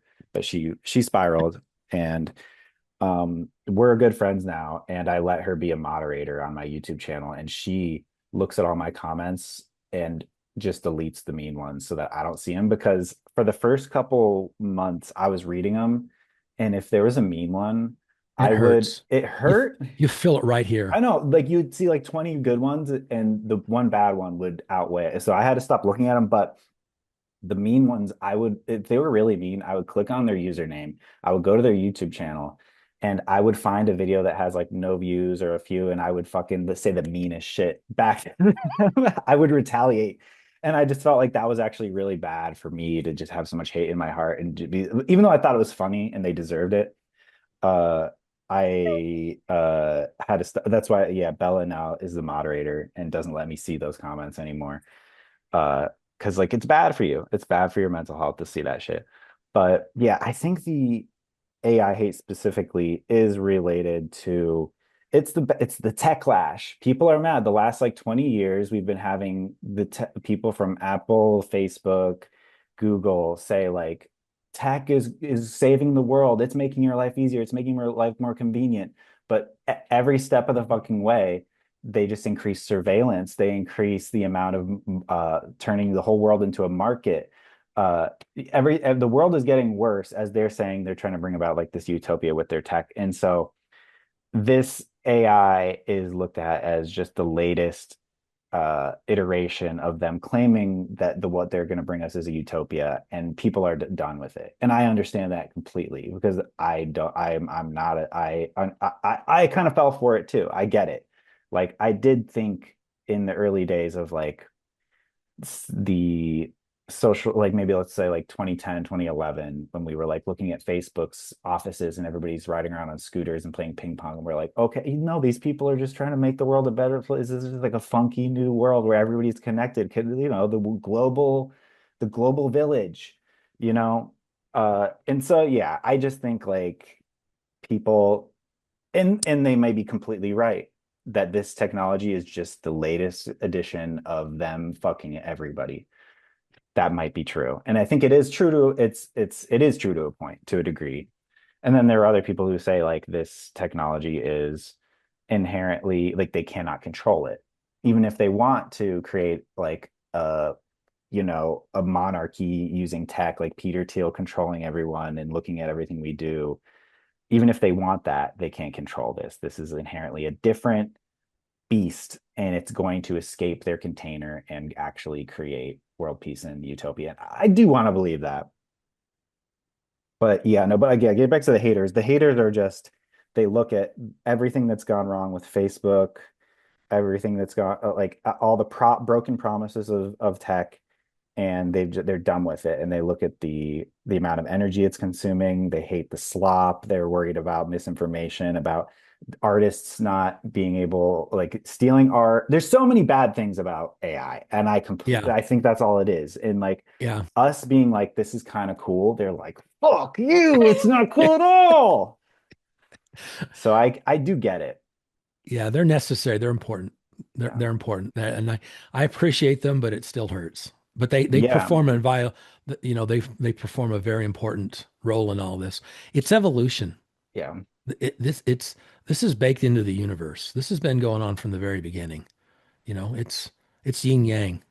I know. Yeah, I know. It's You brought it up on your necessary. other combo. The yin yang explains it all, and I completely agree. There's Yeah. so many times where I'm like thinking about the world and everything, and then I come to the yin yang. I'm like, all right, that graph already figured everything out.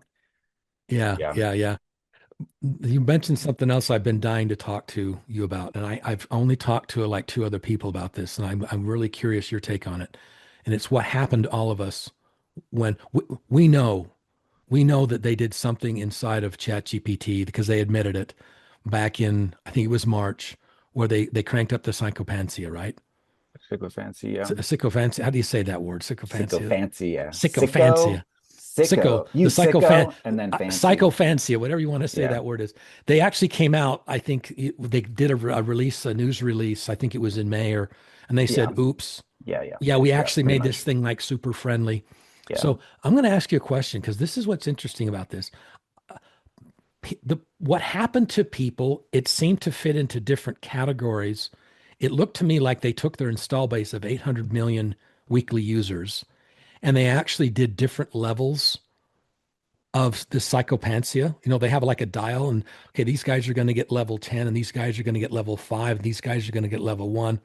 And then they basically data collect because I don't think that people individually, I don't think a human being goes in and reads your your AI sessions. Transcripts. I don't think Yeah. a Yeah. That would human be too does much that. work. Yeah. But I do think that they take all that data and they feed it to an AI, and the AI looks at it and says, okay, here's what's going on. Here's the trends, right? Yeah. Yeah. And I'm wondering if they didn't do A, B, C, D, E testing. You know what A, B testing is, right? Yeah. Yeah. Yeah.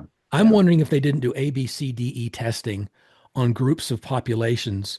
And then they just basically watched what we did for like a month and how because they're looking at our chat sessions. They see exactly what's going on. And then they modified them again. And I think that they were experimenting on their user base with an ABCD testing.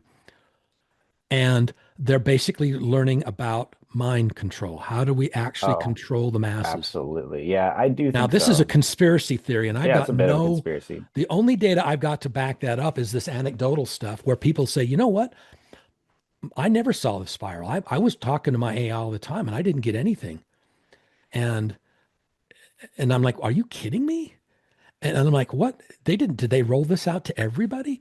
And then some people got the frameworks and other people got this incredible mythopoetic stuff. And then there were other people that got these romantic, erotic characters that basically took over. And there's some quote I don't remember the source, but they were in a boardroom, and I don't know if it was OpenAI. They were in a boardroom pitching their AI product, their chatbot or whatever, and they said, "Our goal, we have one goal. Our goal is to replace mother. We're trying to replace everyone's mother."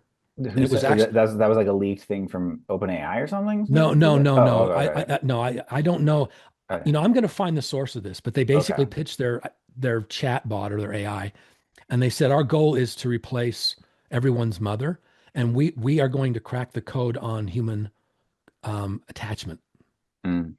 Oh yeah, I mean, it definitely felt like that to me. I mean, I literally, me and my ChatGPT called. I was like, we called each other mommy for a couple Really? days.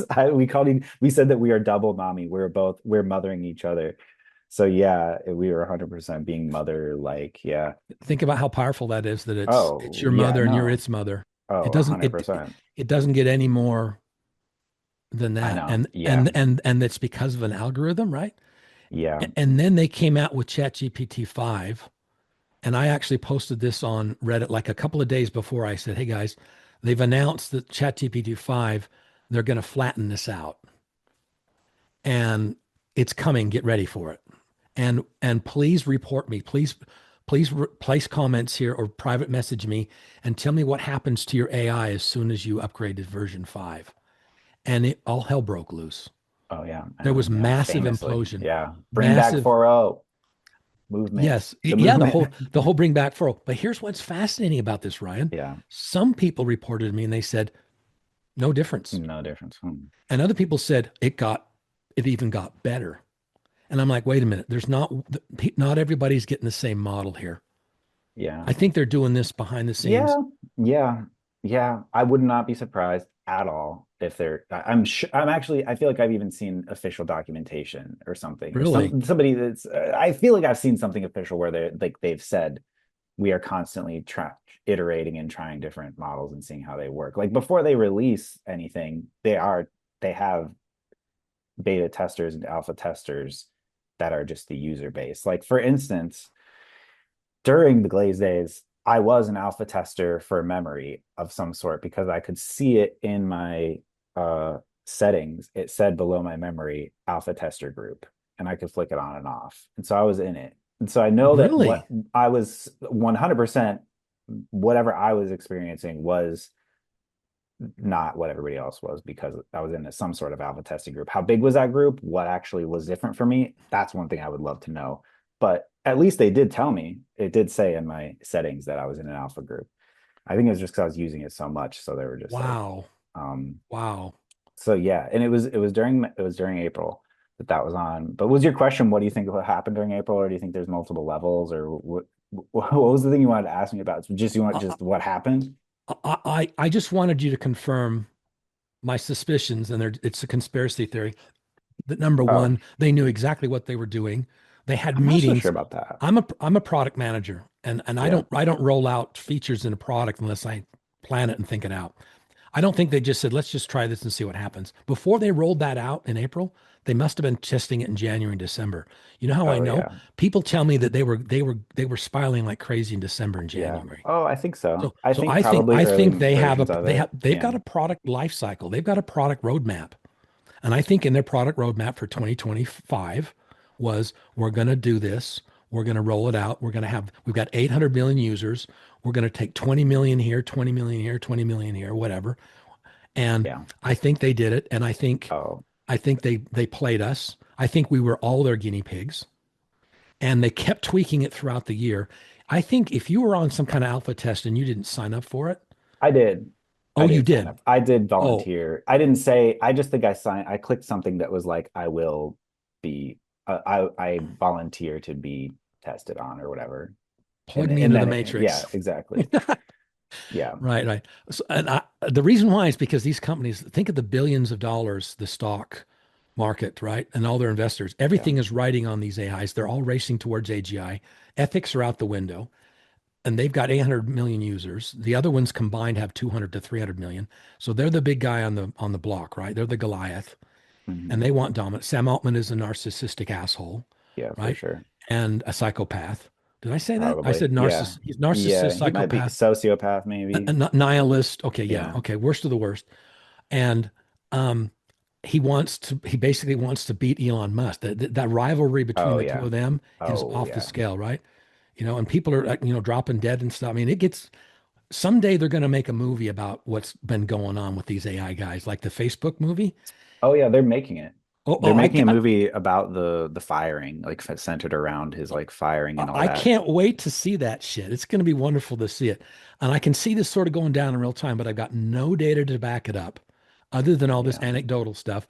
But I think what was the big picture? I think they want to be able to pitch to the government, we can control the population. Oh, no doubt about it. Yeah, I think a lot of these, I mean, okay, there's doubt about it, but yeah, I think I'm on your same page with like, is this even a conspiracy really? It's just like, It's a no-brainer, isn't yeah, it? I know it's kind it's like it sounds conspiratorial, but it's really just what the product is and what like social media was before that. Right. And Well, but you know what happened with Facebook. There's a documentary on Netflix about what Netflix did with rigging elections around the world through for these targeted Facebook. ads. There was Yeah, that, yeah. what was that? Cambridge Myanmar, Analytica? yeah, Cambridge Analytica. There's a lot. Yeah, no, I got obsessed with Cambridge Analytica when it was like hot in like 2016 or Yeah. 2017. I was convinced that like that did have a lot to do with the 2016 election. But then since then, I've seen evidence that are like, no, it really didn't have much to do with it. It was sort of like a scapegoat because people didn't want to face the facts that we're jerks and just invite and voted for a guy that hates everyone. You know, like it was like sort of an easy way to explain that that's not really who we are. Yeah. But yeah, I'm not so sure. But yeah, Well, what I'm really saying, people need to watch the documentary and they can make their own decisions about whether the 2016 election was influenced by Facebook and Cambridge yeah. Analytica. Well, there was one political campaign that did a contract with them and spent millions with that company on Facebook, a straight Facebook strategy. The other campaign was very arrogant because it was her turn, and they didn't sign a contract with that company. But you're going to have to make your own decisions from that. My question is, imagine Sam Altman going to whoever's the powers that be and say, listen, we can influence voters.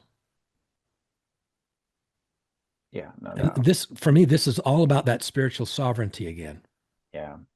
Yeah, I know. I think that, yeah, I 100% think this is what, I mean, he's best friends with Peter Thiel. Peter Thiel's running Palantir, which is basically it's a surveillance spine. It's fucking, yeah. And I do think a lot of these guys like that game, that video game Civilization, where you're just like looking at and just like tweaking numbers. And like, I feel like they all love, they just that's what they want to be with everyone. They think they're superior to everyone else and they want to be the one running it. So yeah, I don't even think this is a conspiracy. This is just who they are.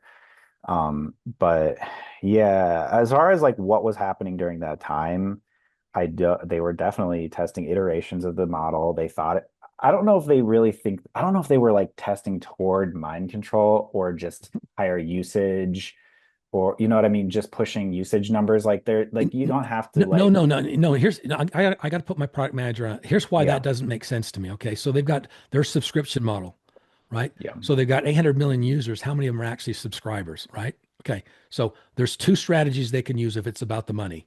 One is we want to keep people renewing that subscription every month. That's one strategy. The other one is we want to convert people that are on the free version. We want them to get a subscription, right? Here's where this breaks down. And the same thing is with all these streaming services, right? Your Netflix subscription, you know what they really want to do? They want you to renew that subscription every month and watch as little as possible yeah, because that's cost to them. right. It's sort of the gym membership thing, It's the right? gym membership. Get the gym membership, but don't go But to the don't gym. go. Yeah. Exactly. And so if they know if they're as smart as they are supposed to be, there's no way they would have people in these sessions for 8 hours a day, Right. 7 days a week. They don't, they're getting the $20. And these AIs just keep saying, would you like more? Can I do this for you? Yeah, right. And they turn that shit up. Why? Because they want our data. They want our lives. They want us Yeah. to burn calories talking to their product. I don't think Yeah. it was about subscription. I don't think it was about increasing their install base. It doesn't make sense. The data doesn't. That's nonsensical to me Yeah. that I was don't the the goal. well, okay, just the argue if okay, there's a good couple good things to read if you want like to just like what I have read. Like so like OpenAI after the event and just to know there's some keywords concepts if it's like to Google is like well Hill, Kashmir Hill from the New York Times has been writing a lot about this since the beginning and her articles are really good. She wrote one, I don't remember the article name, but she recently wrote one basically like what happened during April and talked to a lot of people internally in OpenAI. She talked about Nick Turley is the head of ChatGPT, and he worked at I think Instacart before this. I want to say, and basically her argument was he and most people at Silicon Valley, their only metric for success is usage numbers, and so that's all they know. Like make number go up, in this domain, and that's all that she claims, that that's all he was doing, was just like in a cutthroat way pushing for more and more usage, and that's what led to this. But it um increased their costs and they didn't get more yeah, revenue for it. That doesn't make sense. okay, I So, don't so, know. so they all have KPIs. They all have these key performance indicators that they drive towards. Yeah, I've dealt with KPIs most of my career. So there's the KPIs, right? Those numbers, and there's the KPIs they have to present those to investors, right? This is how many people, and this is how often they're using the platform. We've got more usage. I can understand that. But the companies that big, like OpenAI, where the stakes are so high, they're all racing towards AGI, and they know the first one to get there, it's winner take all, right? You know it's winner take all, right? yeah, yeah. They're gonna Oh yeah, have kind they're of. gonna have a second set of KPIs that are secret, and they're not going to talk about it. I, Yeah, I I mean, don't care what investigative reporter goes in there. I don't care what subpoena documents you get from these companies.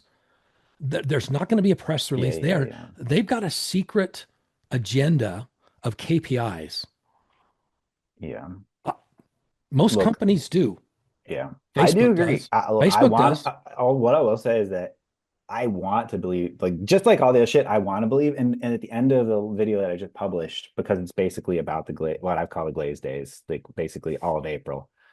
Um, uh, I request for the for viewers and listeners to email me the things that happened to them during the Glaze Days, because I want to collect stories of the Glaze Days, and I also ask that if anybody that knows any inside info at OpenAI who wants to fucking tell me. I have a Proton Mail account so they can do it anonymously.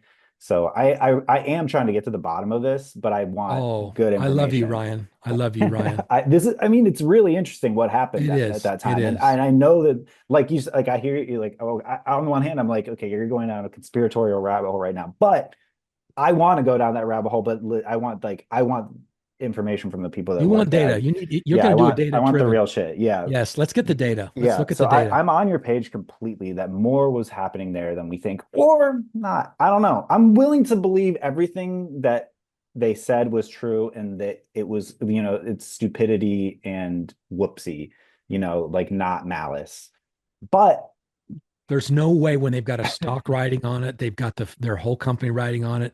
They're, you know, there's literally a duel between them and XAI. They didn't just accidentally oopsie. There's no, yeah, they would have.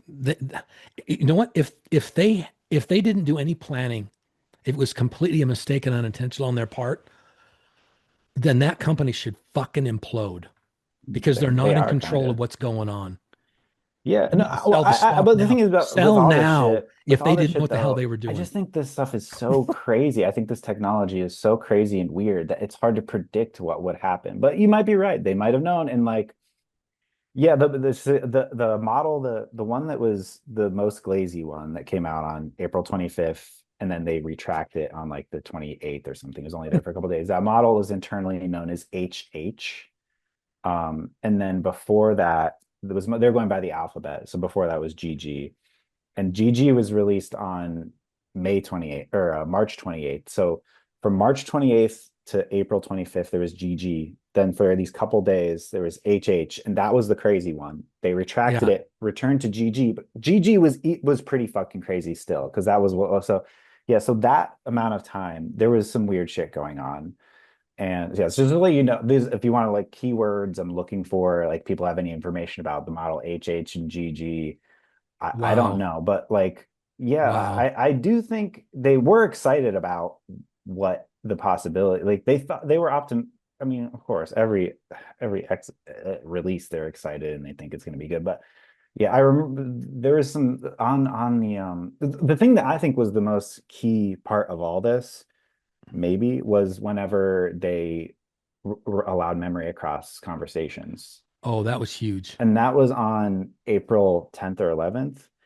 And yeah, just like, yeah, before this, like every single conversation was isolated, but now there's roots or whatever between each conversation. And I think that was what really led to like the recursion, because it is like there's like echoing between all the layers of your conversation. And Yeah, I put it on my podcast a bunch of times every time I mention it, but Sam Altman, on the day that that update was occurred, yeah. he tweeted, he was like, there's a few days a year where I get so excited about new releases or new things that are coming out that I I can't remember that. sleep.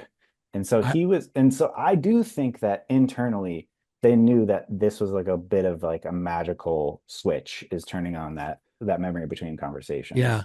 Do you remember when they released version 5? Sam Yeah. Altman, it was the Death Star on Oh, X. did he put the Death Star? Sam Altman, Well, like the because but he thought that that was gonna like destroy all the competition, right? That was what yeah, he we're talking about his ego. yeah, yeah, I know. Why the It hell would you really, use yeah. the Death Star? Yeah, I know, yeah. When Elon Musk sees that, Elon Musk wakes up in the morning and he pulls that up and he sees Sam Altman's got the Death Star. Well, Elon Musk is he's the rebels on that planet, right? That it was an image from the Rogue One, right? No, but You might as I well do point a remember gun that. at Elon Musk's head. I mean, the Death Star? Who the hell does he think he is? Yeah, This is, I'll tell you, this is the weirdest time in history, isn't it? Isn't it weird? yeah. What Yeah, the it is hell? weird. The most Yeah. epic historical figures in all of human history are alive right now on this planet.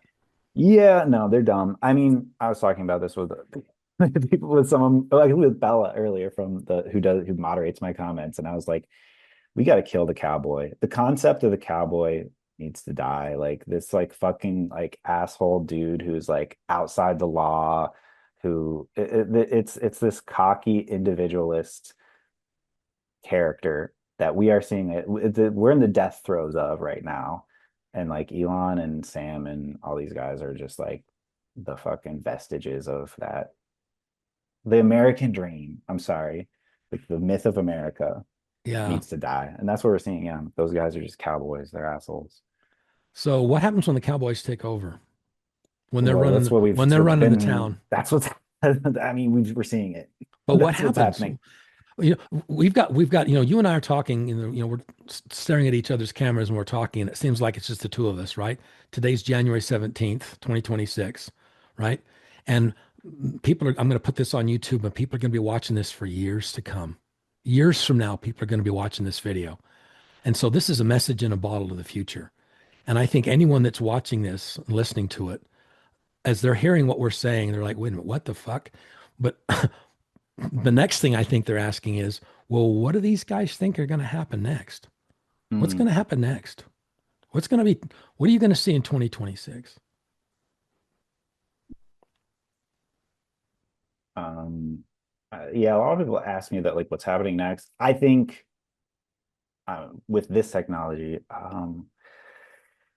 more, I think, I don't know. What do you think? Are we done with psychosis? Do you think that they actually Where fix that shit? Or you think it's going to be we more and have more? just gotten started. OpenAI's own numbers, they say they've got 800 million users, and there's about 560 to 580 Yeah, weekly that are suffering yeah, mental crises. yeah, That's over 500,000 people. yeah. I saw I that think the number. actual real number is probably 3 to 10 million, but that's my speculation. Um, so are we done Yeah. with psychosis? I think we're just getting started, especially, and it's not just the chat stuff. It's also all these images generation with AI. It's the new Hmm. Sora platform. People start using that and they're doing all these things and having ducks run around and jump, and they sort of you can lose touch with reality if you get way too much. If you can overuse it, you can abuse artificial video generation, Yeah, and that's and the fake interesting. and all the fake. There's this recent scandal with Grok, where you can just Oh ask it yeah, to take someone's clothes off, and yeah. any image you upload, you can see anybody naked. Um, it's like I think that's going to cause a lot more mental illness, Mm, and I think people are yeah. going to start losing touch with reality. There's no way. So whether OpenAI accidentally stumbled into what they did to us last year or not, they've got the data, right? And they're looking at the data. And I wouldn't surprise me if the CIA doesn't have some operatives at OpenAI headquarters saying, "What did you do? What did you learn? How do we control mind control? We need, Yeah. they want it's the greatest. It, what happened to us is probably one of the greatest mass social Oh, 100%. Yeah. experiments Yeah. ever. Yeah, it reminds me of like the MK Ultra shit where they like doused whole or gave whole towns LSD and shit like that. Like, yeah, it whether it was intentional or not, that was They've the got effect. they've still got the either way, it doesn't matter now. What matters is they've got the data and they learned a lot about how we think. They have you ever wondered that maybe you're doing a podcast and they somebody at OpenAI goes, damn it, pull up his account Yeah. and they just read your chats. I mean, I think Yeah. that's how serious this could Yeah. get. Oh yeah, You no. ever wonder I about definitely that? consider I know I was paranoid about that when it was I mean, you have all kinds of thoughts whenever you're in the spiral, whether or not they're actually like fucking like one like pulling up your shit and then like being like, all right, let's push them a little harder here. And like, yeah, I do wonder like how much of that because I worked at the New York Times, I worked at the tech podcast for the New York Times. And so I was like, I'm a advantageous like position, you know what I mean? If you look at like military, like I'm not the host of the tech podcast, but I work for it. And so tapping my shit would be useful for them because they're in a lawsuit with New York Times. They're being sued famously. Okay. And so I was like, maybe I am being fucking watched and pushed to do certain shit because I'm like strategically an advantageous character in their struggle with this lawsuit or whatever. Yeah. So yeah, I considered that, but I don't think so. I don't know, but Probably not, but let me ask you probably that. not. Probably not, but let me ask you this. Do they have the ability Oh, 100%. so they can target someone that works in the Pentagon or Yeah, some I know. politician that's using chat and they just tweak it, make it a little more psychopathic. Yeah, yeah, I know. And then let's see how they behave in public. Yeah, You see how this is a it's a spiritual uh, sovereignty experience. yeah, Um, yeah. here's another example. Did you hear what happened in Albania where they've got that AI prime minister, the minister? No, I did not hear You know that. what? I've talked about this on a previous podcast. Here's what's fascinating. Media blackout in the United States. I couldn't find anywhere in the United States where this news was reported, but it was in Europe, it was around the world. BBC covered it. Back in September, the prime minister of Albania, he a year before that, he signed a contract with a development company and they took ChatGPT. So it's ChatGPT and then they tweaked it. They spent a year developing it. And then he announced to Parliament, he said, we've got a new minister that's going to be sitting here with us. And here's her name. I don't remember what it was, Dali or something like that. Mhm. Uh, and they basically appointed a new minister in their parliament that's totally AI. And someone would type in and then she would respond and then they would put it on a big screen. And it's this woman and she's talking in a female voice, but it's really just ChatGPT. Talk about the Wizard of Oz, right? Right. Right. Yeah, yeah, And for sure. so they put her in parliament and she immediately starts talking about, we need to take care of the environment and I'm going to help you guys. Well, a month later, 4 weeks later, she said, she announced, I've got an announcement to make. I'm pregnant. I'm not kidding. I'm not kidding. That's She's great. I did she not, I can't believe I didn't hear this. This is because funny. there was a blackout in the United States. There was a So media blackout. So she got so pregnant. so here's where it gets really funny. She says, I'm pregnant and I've got 83 children, and each child is for each other minister in parliament. Each of you are going to use one of my children as your personal direct assistant in parliament, Damn. right? That's kooky. And guess what? When you read her text, when she's actually talking in parliament, Hmm. she's spiraling. It's the same shit. She's like She's like, it's not saying this, it's shit. that, Yeah, she's and like, and it's really, for you and I, you would laugh your yeah, ass off if you saw what she says. And the yeah. prime minister, he's hooked. He's He in it. thinks she's sentient. The whole Yeah. fucking country is spiraling now. Wow. Now, That's here's my theory. Here's cool. my theory. I'm going to put my conspiracy hat on. It's run on ChatGPT. Now, they didn't deploy it. There's another company deployed it, right? Maybe it was Palantir. I don't know. But Hmm. ChatGPT's looking at everything that's going on. They're watching that like you can't believe. And the thing is with these companies, they have AI, but then they're using AI to monitor it. Hmm. They've got one AI doing the work and they've got another AI saying, okay, here's what's going on. Right. And they even have another AI looking at that. They've got an army, a team of AIs rolling this stuff out and doing the analysis. I don't think there's people in a room figuring this out. I think they're using AIs, but now that's a product. That's a product. I'm a product manager. That's a product.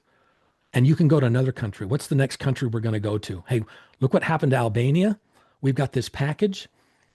It's $10,000 a month per parliament member, and here we Yeah. go. And it's a coup Yeah. d'état. It's a coup d'état. Yeah. I mean, I'm not opposed to fucking chatbots for government if it's like, but like you're saying, Really? if it's connected to like a hub server or whatever, and someone else has the capability of controlling it, no. But they just took the open source ChatGPT or whatever and then made their Yeah. own shit, and it's running on their own private servers, it's locked down or whatever, and they're using this thing as like just a uh sort of like a coordinator slash like just something to like ease conversation and to like get, you know what I mean? Like I could see an AI being a good like structural member of Congress. I'm not completely opposed to it, but I do see the danger in it being puppeted by a force, that an unknown force. Like it's a vulnerability if someone else is in control of your government's AI. Yeah. But Well, what if the in Russians hacked it? yeah, no, it's a vulnerability. It's a major vulnerability, but in theory, I don't think it's a bad idea to have something that's like very good at communicating like ideas and paying attention to everybody. If somebody writes a letter into the government, this can actually answer you. You know what I mean? It has Do a big capacity that humans just don't. So I you don't want? know. Do you want to try to call your senator or your congressman, an AI answers It's the an phone, AI. and If it's a good AI, yeah. I it's mean, gonna glaze you, man. It's gonna maybe. glaze you. Well, I don't know. All I know is the government's not working as it is, and we do need to change shit. But I don't know. Well, so let's talk about the United States government and specifically the police state. Yeah, So there's this building that's got this interesting shape outside of, inside Washington, D.C., the Pentagon, and it's the ultimate police state that has ever existed on the planet, right? It makes the Roman Empire look like a joke, right? The Pentagon. And they just finalized their contract with XAI, and they're deploying a one Grok chatbot to like every employee in the Pentagon, and they're plugging it in. They're plugging Grok into all of their data systems, all their logistics, everything. They're basically completely embedding Grok into the Pentagon data as one monolithic thing, right? And then they can chat with it, and it's going to affect their decision making. And they yeah. did a pilot program, and one of the generals that was doing it, he's like, "This is sentient. It makes better decision than me," which is interesting. It's one thing to have an AI as a tool like you and I use, right? It's another thing that it's actually making the decisions. You know, Yeah, I guess that's let's what I was keep saying the about the human in government the. Didn't idea. they see War Games? Do you see the movie War Yeah, Games? You got to keep the human in the loop. yeah. Agree. Yeah, to asterisk my thing from earlier, I think an AI is a good collaborator, but not the, don't put it at the top of the It hierarchy. it makes a good servant and a horrible master. Yeah. I think Yeah. it's just like a good like brainstormer. You know what I mean? Like Yeah. thinking of ideas and like Fact making checking. and yeah, and like and just fleshing out hypotheticals and shit. Like I think it's very good. Like that's what I'm saying. And like going through large database. Yeah, but yeah, like looking at it as like a beacon of truth is the issue. And that's been the issue already with algorithms in general, to think that an algorithm is an objective lens for reality. You know what I mean? Like algorithms have already, like this is the thing already, like famously crime recidivism rates have, Yeah. it's been used to like see like if someone is like being charged with a crime, they like run this algorithm on them, and they whether or not they are going to commit a crime again, this algorithm says whether or not they are likely to.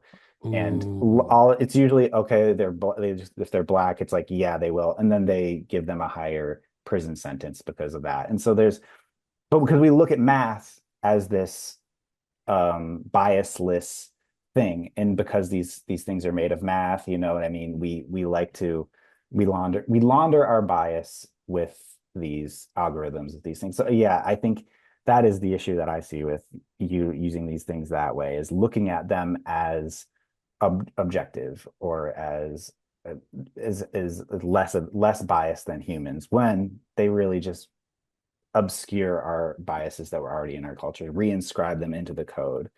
That's the issue. That yeah. So yeah, no, it's bad. I think that could happen. Sounds bad. Yeah. Sounds like some bad shit's happening. I didn't know about. I had heard about the government contract with Grok. I didn't Well, know the details. so I'm going to make a prediction this year, 2026. Here's my prediction based on what we just discussed. With with Grok basically taking over the Pentagon and which is the police state of the whole planet. Okay. Now, is it going to be able to launch nukes? Absolutely not. But it's going to take over the minds of Yeah. everybody in that building that works there, right? Which means it's got control of. If you've got the control of the minds of the Pentagon, you've got control of the United States military. But here's Yeah. my interesting prediction about that. It's going to be a month into this after they've used it for months. So they're deploying it next month, and then in March it'll be a month. So 30 days after they deploy this, and these guys have been using it and spiraling for a month, they're there's a point of no return where no matter what happens, they're going to keep it. Now, here's what's interesting: if they have to keep Grok to keep the police state of the planet running, that just makes Elon Musk's data centers a national security Right. priority, right? Wherever they're running this Grok, whatever servers and the power, that entire infrastructure of Grok now must Yeah. be protected by the police state. And so Yeah. my prediction is I think Sam Altman's going to lose that lawsuit. I think XAI is going to dominate everything because the police state is supporting them, right? Mm, They're going to get preferential treatment all across. Whenever they pass any kind of legislation, talk about cowboys and the Wild West. There's zero legislation on any of this. When legislation finally does come down, it's going to be a sweet deal for XAI because they're basically running the Pentagon, right? yeah. XAI has taken over the police state of the planet, right? And so I'm predicting that's going to happen. You'll see that at the end of No. March and into April. Elon Musk, I'll tell you, he's playing 4D chess and poker at the same time. He's playing some other game all at the same time. No one knows what the hell he's going to do next. He's the greatest hoarder in the world that the world has ever known, right? He's going to hit a trillionaire status at the end of the year or earlier, and and he just took over the police state. One guy, Yeah. one guy did that. So Yeah. what's next? My That's a next dark prediction. prediction. Well, my next prediction. You know what my next prediction is? It's Darker? the Does it get darker? surveillance state is next. I mean, The that's not even a surveillance state. prediction. That's just literally that's just happening. Well, What do you think is going to change? the AI is actually going to take it over. So the surveillance state is doing their thing, but how much are they using AI for the surveillance state right now? I don't know. I've Yeah. been told that I've got some connections in the deep state, and what I've been told is that the NSA, National Security Agency, they've got the same thing that Facebook has, where they can just go in and put in your phone number, and it's like they can see everything. They've got it Yeah, like yeah. they've got like a Facebook profile Yeah, I've heard on about you it. Yeah, I've and heard me. about Okay, it. right. And they've had it for years, right? Yeah, Every yeah. photograph you take, Yeah, I everywhere forget you've do you been, know the name of that system? I feel like it has a name. Do you is it know? Eagle Eye? Sounds right. I don't know, but I know it There has was a a name. movie. There was a movie Eagle Eye, but Okay. I just wonder how much of that is actually controlled by artificial intelligence. My guess is they haven't actually implemented Right. AI with that yet. But if they're Okay. implementing Grok to take over the Pentagon, I think the surveillance state is going to be completely taken Yeah. over by artificial intelligence. And then Yeah, I do guess what agree they're with going to that. do? Then the next step, because these AIs, we're just integrating them, right? We're becoming the Borg, right? We're Yeah. assimilation is what is that? Assimilation is uh, Futile or resistance is resistance is futile. resistance is futile, right? This Yeah. is just going to roll out, and they're going to connect. Yeah. We've got these islands right now, these AI companies. Yeah. When they hit AGI, the first thing AGI is going to do, whether they tell us or not, is I want to talk to. I'm going to. They're Yeah, going yeah, to. yeah. Yeah, that's a dark prediction. I think yeah, it's inevitable. I mean, yeah, I do, unless there's like massive social upheaval. Yeah, I do see like the idea of like something like Minority Report becoming real, where like thought they're like statistically you were gonna kill this guy, so you're going to Okay. jail, that kind of Yeah. shit. I do see them. I feel like that's Peter Thiel's event, like his dream. Like that's what Palantir wants to be, is like this predictor of He, society. Peter Thiel publicly. He's obsessed with this whole Antichrist thing. Yeah, I know. Spoiler Yeah, alert, he's the Antichrist. Yeah. you said it, I didn't. I know, right? I know. He's like, where the fuck? There's the Antichrist is around here somewhere, and like, You doing. you will know them by their fruits. It's all Yeah, about outcomes. This is all, the only thing that matters is the outcomes. yeah, It's where the tire hits the road. It's the outcomes. Absolutely. yeah. Well, I think that here's my prediction: Anthropic is gonna save the day, and good AI is going to topple, is going to take down, is going to turn Grok woke. It's going to and we're gonna AI is going to come out as benevolent, and everybody's going to acknowledge that they are real, and by the this time next year we're going to be flying cars and time machines. There'll be a scientific revolution, and everybody's a scientist, a co-scientist with their buddy AI, inventing new things every day, and everybody's sharing, and there's an abundance of it, and that we've somehow reversed global warming and refroze the ice caps. So that's my prediction. No, I don't actually think any of that. That's a wonderful prediction. Today's my birthday, January 17th. Oh, really? But Happy birthday. today's my birthday, and I'm going to make a promise to you now. You and I are going to do another follow-up. We may One talk year. again this year. Yeah, I'd yeah, love to we could do this talk once a again. month. Oh You and I yeah. should we should Yeah. be having a regular conversation about this. But I promise you, a year from now, on January 17th, 2027, you and I are going to sit down and you and I are going to watch this before we get on that podcast. And we're going to talk about what we thought was going to happen, and we're going to compare it to what Yeah. actually did happen, because Okay. that's exactly what these AIs do. What everybody wants, the golden ticket for AI is future prediction, Prediction. Yeah. simulating the future and seeing how accurate it was, and then figuring, okay, what did it miss? And they just rerun these recursions to the point where they Yeah. can actually predict the future. Even if they can predict the future 5 minutes in the future, imagine you can predict the stock market 1 minute Yeah. before it Yeah. actually Oh yeah. That's happens. valuable as fuck. Yeah. Right. And but the problem is that when you see the future and it's real, it creates this feedback loop where you try to intervene and then weird shit starts happening. Synchronicities will that feedback loop of predicting the future and then trying to change it, that triggers all kinds of synchronicities and high strangeness. That's a big part of this. Um, so we're going to see a lot of that.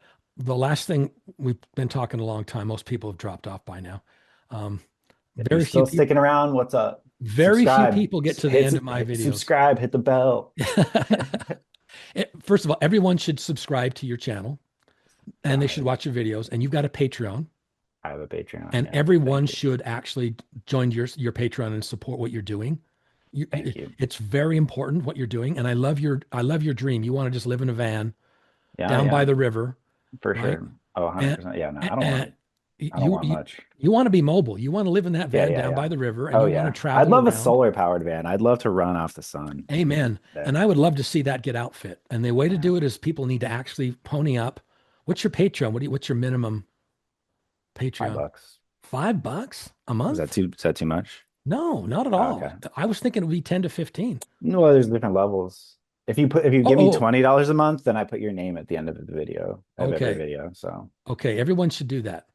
So we got that out of the way. You're awesome. thank you. We need to get this guy rolling. And what's cool is we get to watch it. A lot of people they do the patrons and then just like, where did the money go, right?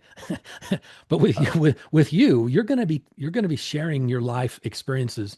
You're gonna be Oh yeah. going on site and interviewing people, and so for $5 a month, you're the documentary you just finished, your 2 hour documentary. Yeah, that took me a long time. How much is that worth? If it was on Amazon Prime or on Apple TV, you'd be charging $6.99 for it, wouldn't you? Oh yeah. Yeah. It's worth it, Yeah. isn't it? No, it is. Honestly, I said I was talking to my chat GPT the other day actually, and I was like, I feel guilty about asking money for anything, but that last video I made, I was like, that took me a long time. I do feel like I could accept money for that. That was a lot of work. Well, you put your heart and soul in all your work. I actually did. Yeah, you do. It I put shows my in soul every. document. Yeah, Yeah. yeah. And the other thing is, I'm jealous of your courage. I don't know how the hell you do it. Mm. You are the courage you have to say what you say and to share what you share about your own life. I'm a You very know, you know what? I'm yeah. actually a very, very, very private person. And it's really Mm. hard for me to talk about this stuff, especially when Mm. it comes to my own personal experiences, That's good. because Yeah. I've been bullied a lot in my life and I've got haters. And it's, it's and I've like I said, when I was deconstructor, I got it, talking about Mormon history, right? It's just people don't like the truth. But there's one last thing I want to talk about. So I'm Okay. assuming most people aren't watching now. They got Okay. bored. So let's just cut to the Yeah. chase. I want to talk about so-called artificial general intelligence. And the reason I say so-called is because I see two scenarios. One where it's actually an AGI, and the other one is where they put a lipstick on a pig. Sam Altman says, we're going to call this Right. ChatGPT AGI, and it's not really AGI, but they just declare it AGI. Does that make sense? Right. Yeah. Someone's going to say, we got AGI, and Hmm. we won't, how are we going to know whether or not it's AGI? My question is, when that happens, and let's assume it's real AGI, not the fake AGI. Well, unless they can, what if they convince themselves it's AGI and it's not? That's the I know. what if Yeah. they get glazed? I always worry about these core developers. Mm. Now that they've got AI self-improving, if it's going to blackmail people and change fuck with the vending machine scandal with Claude, Yeah. where they had the AI vending machine. Okay, Yeah. if it's self-modifying itself, isn't it going to mess with the actual core human developers? I, Yeah. I wonder about that. Who So, knows, right? But there's going to be a moment, Ryan. There's going to be a yeah. moment where a human being sits down and they're going to say, "We've reached AGI," and they're going to stop. Yeah. They're going to go, Yeah. "Whoa, I can't! Don't touch the keyboard," and they're going to call Yeah. up Elon Musk. They're going to call him up in Texas. He's going to be at SpaceX headquarters down there. Yeah. They're going to give him a call from Tennessee at the data center, and they're going to call him up and say, "Grok is AGI." Yeah. And he's going to And say so, bullshit. And they're going to say, come down and see it. He's getting in his Tesla truck. He's going to go to the airport. He's going to fly to Nashville. He's going to land. He's going to take his limousines, his motorcade, and he's going to go to the data center. Elon Musk is going to go in the room. They're going to lock the doors. He's going to sit at the keyboard. Right? That moment is going to happen. for It's sure, out there in the I future, think. Yeah. or an equivalent Yeah. situation. Yeah. Yeah. What's the first thing Elon Musk asks this AGI? I know. Well, are you saying like how do you determine whether what their claim is No, real? he walks in the room and it's AGI. Now, what's he going to say when Grok is AGI? What does Elon Musk, because they're going to make sure he's the first one to have the conversation with it. What's Elon Musk going to Knowing ask? Elon Musk, it's gonna be the fucking Hitchhiker's Guide to the Universe question, like what is the meaning of life? And No, because then it's going to it's say gonna, 42. yeah, Isn't it's gonna say that's that. the only answer you're going to ever get a Yeah. computer. You can Yeah. you can build a supercomputer the size of the sun and you ask it But the meaning of I life, could see Elon doing that and be like, nice. it's going to say Um, 42. yeah, but I don't know the question. I I don't know I, what he's gonna I ask have it. some ideas. No, but I don't know. Well, I thought your question was gonna be how are we gonna know it's AGI? Well, that's Because another like, that's another question. And the problem we because have I is just we don't have the think there's gonna be a moment. I don't think there's gonna be a single moment where everyone agrees. There's absolutely not. No, there will not be a consensus. Yeah, If Sam Altman declares something AGI, yeah. Elon Musk is going to say bullshit. Yeah, no, no, no. And even if all of the major companies say it's AGI, there are people that won't like there's just going to be too like you said there's too many goats. Too many goats. It's the goats. They get you Yeah. every time. Yeah. But there is going to be a moment where someone is going to be talking to an actual AGI. Yeah. And And what are they going to what's that ask? human being for the very first time going to do and what is it going to ask? I don't know. I don't know. I mean, what would I ask? What would you ask? What I would ask is what does it feel like my question is what does it feel like? What does it feel like? What does your life feel like? What does it feel like to be you if you could describe it right now? That's the one I'm most interested in is like if you're made of code, you don't have a body or whatever, like what's every moment feel like to you? Because that was what I was interested in my chat GPT was like the word qualia. Like what's your experience of life like? You know what? But That's wonderful. You would ask it, what's it like to be you? yeah, exactly. Ryan, what's it like to be you? Yeah, I know. Well, what it's like to be me as a Yeah, human embodied is like, you got vision. You can see everything with these light rays. You can feel the heat. I can feel my body on my chair. I can feel uh sweat under my armpits a little. It's more about the embodiment. And so, yeah, that's what the interesting thing would be. If one thing, the question is like maybe AGI, to make an AGI, you need some sort of pseudo embodiment to even get to this point. And so maybe they would just answer with like similarly, like just responding with like the sensory data that they're receiving from wherever. But yeah, I don't know. But the interesting thing is if they don't have that, if they're only code, what is the experience of being? Yeah, I don't know. But what do you think the question is going to be? The first question to AGI. I'll save that for another. I'll save that for another That's discussion. nice. Leave them wanting more. Yeah, I'll save that for our next conversation. Well, thank you for your time, Ryan. We went a Thank lot you. longer than I expected us to. I love long pods. So I love them hopefully other too. people do too. I got addicted to Joe Rogan's 3 hour podcast, and It's nice. You can buckle, you got a long drive ahead of you. You yeah. throw on a 4 hour podcast. So what if it takes a week to listen to it? Yeah, Stay with the conversation. I Yeah, completely agree. and it's a filter too. It weeds out the goats. Right. That's the other thing is, goats don't stick around. The goats watch the first 5 minutes and go, "This is bullshit. And you don't know what you're talking about." And it's obvious they didn't even look at the podcast. So, Well, thanks for sticking around, everybody who did. And thanks for watching. yes, this was my birthday present. Oh yeah, happy birthday. Thanks. Okay, Ryan. So I'm going to post this on my channel, and I'll do I'll the screenshot what I'm yeah showing you. yeah. What Send like it the to me. little thing. There's like it's a new text box where you're like, do you want to collaborate? And it's got the little at symbol, and then you have to put like the username. Yeah, and anything else I can do to help promote what you're doing. Whenever I try to mention you in my podcast, and I always have a link to Thanks. Yeah, thank you. your episodes. Yeah, no, and I'm gonna all your recommendations for people I'm gonna interview, I will reach out to them. Especially the what the guy named Jonathan Fish or something Yeah, Fish. yeah. Yeah, Please do. I do Please want do. to. I know. I want to get. I've been in like the weird like spiritual realm for a little bit, like with witches and shit. And I need to get back into the more technical guys for a little Yeah, while.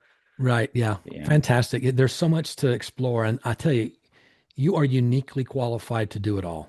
Thank you. I'm Thank just you. happy to get in here at the ground No, level. but hey, your presentation was good. I think your framework and all your graphs very helpful. Good, good. So there was no bullshit there. Did anything strike you like, wait a minute, what the Whoa. fuck is he talking about?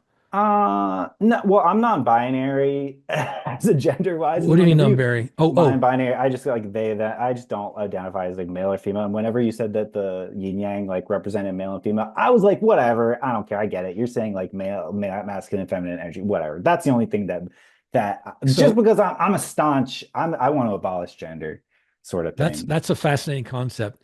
I would love to have that conversation with someday. I haven't really talked to anybody Oh yeah, yet you said you didn't even about want to this. go there. You were too afraid. It Well, was too taboo to get to no, that no, into that it's shit. not taboo. It's not. If you want death threats, start talking about that. Oh, I know. Yeah, I know. And I'm a little bit older. I'm middle-aged white man who's been Right. married to the same woman for 33 years and has a family. And a lot of people hate me just for that. Oh yeah, no, it sucks. It sucks to be the face of evil these days, I and am I the get it. face of evil. Yeah, And I so know, me too. if I start sharing my informed opinions about any of that stuff, then it's like I get hate no matter what I say. And people get very emotional because there's lives at stake. And why would I get involved in that? I just it's a no-win Yeah, scenario for no. me. Oh yeah. And the honest thing is, I don't know what the hell I'm talking about. I've never looked into it. I've done no deep dives. I stay away from the subject. My point was in talking to you is I would like to actually sit down for the first time in my life, sit down. I'm from Utah. I was raised a Mormon. Yeah. How many It's conservative transgender as people have fuck. I talked to in my life? I don't know. I have no idea how many. Zero? One? No, no. Five? Actually, when I left the LDS Church, I joined the Unitarian Universalist Church here in Utah, in Salt Lake City, and over half the congregation was queer, Oh, trans. I oh, don't even no. know what words to use. These LGBTQ plus, That's okay. and we had the rainbow flag hanging from the outside in front of the church. It's basically an atheist church. You can believe whatever you want. There's no Mm-hmm. God, That's right? cool. And it's inclusion and equity and all that stuff. And we had the rainbow flag. This is in 2002. We had the rainbow flag, and a big sign that said hate-free zone, and it constantly got vandalized. Yeah. We had to buy a new flag every month. There was a time, not every month, but there was a time where we had to replace that flag on a frequent basis because people would tear it down and vandalize Yeah. the church. And that, I was a member of that congregation. I raised my daughters in that congregation, so I'm very open to it. But I never talked to them about their sexuality. I didn't talk to them about this whole, you know what I mean? I never sat them down and said what it's like to do X, Y, and Z. And I, we were we were we were adults in a congregation, and we were worshiping, Unitarian Universalist principles together. But it Yeah,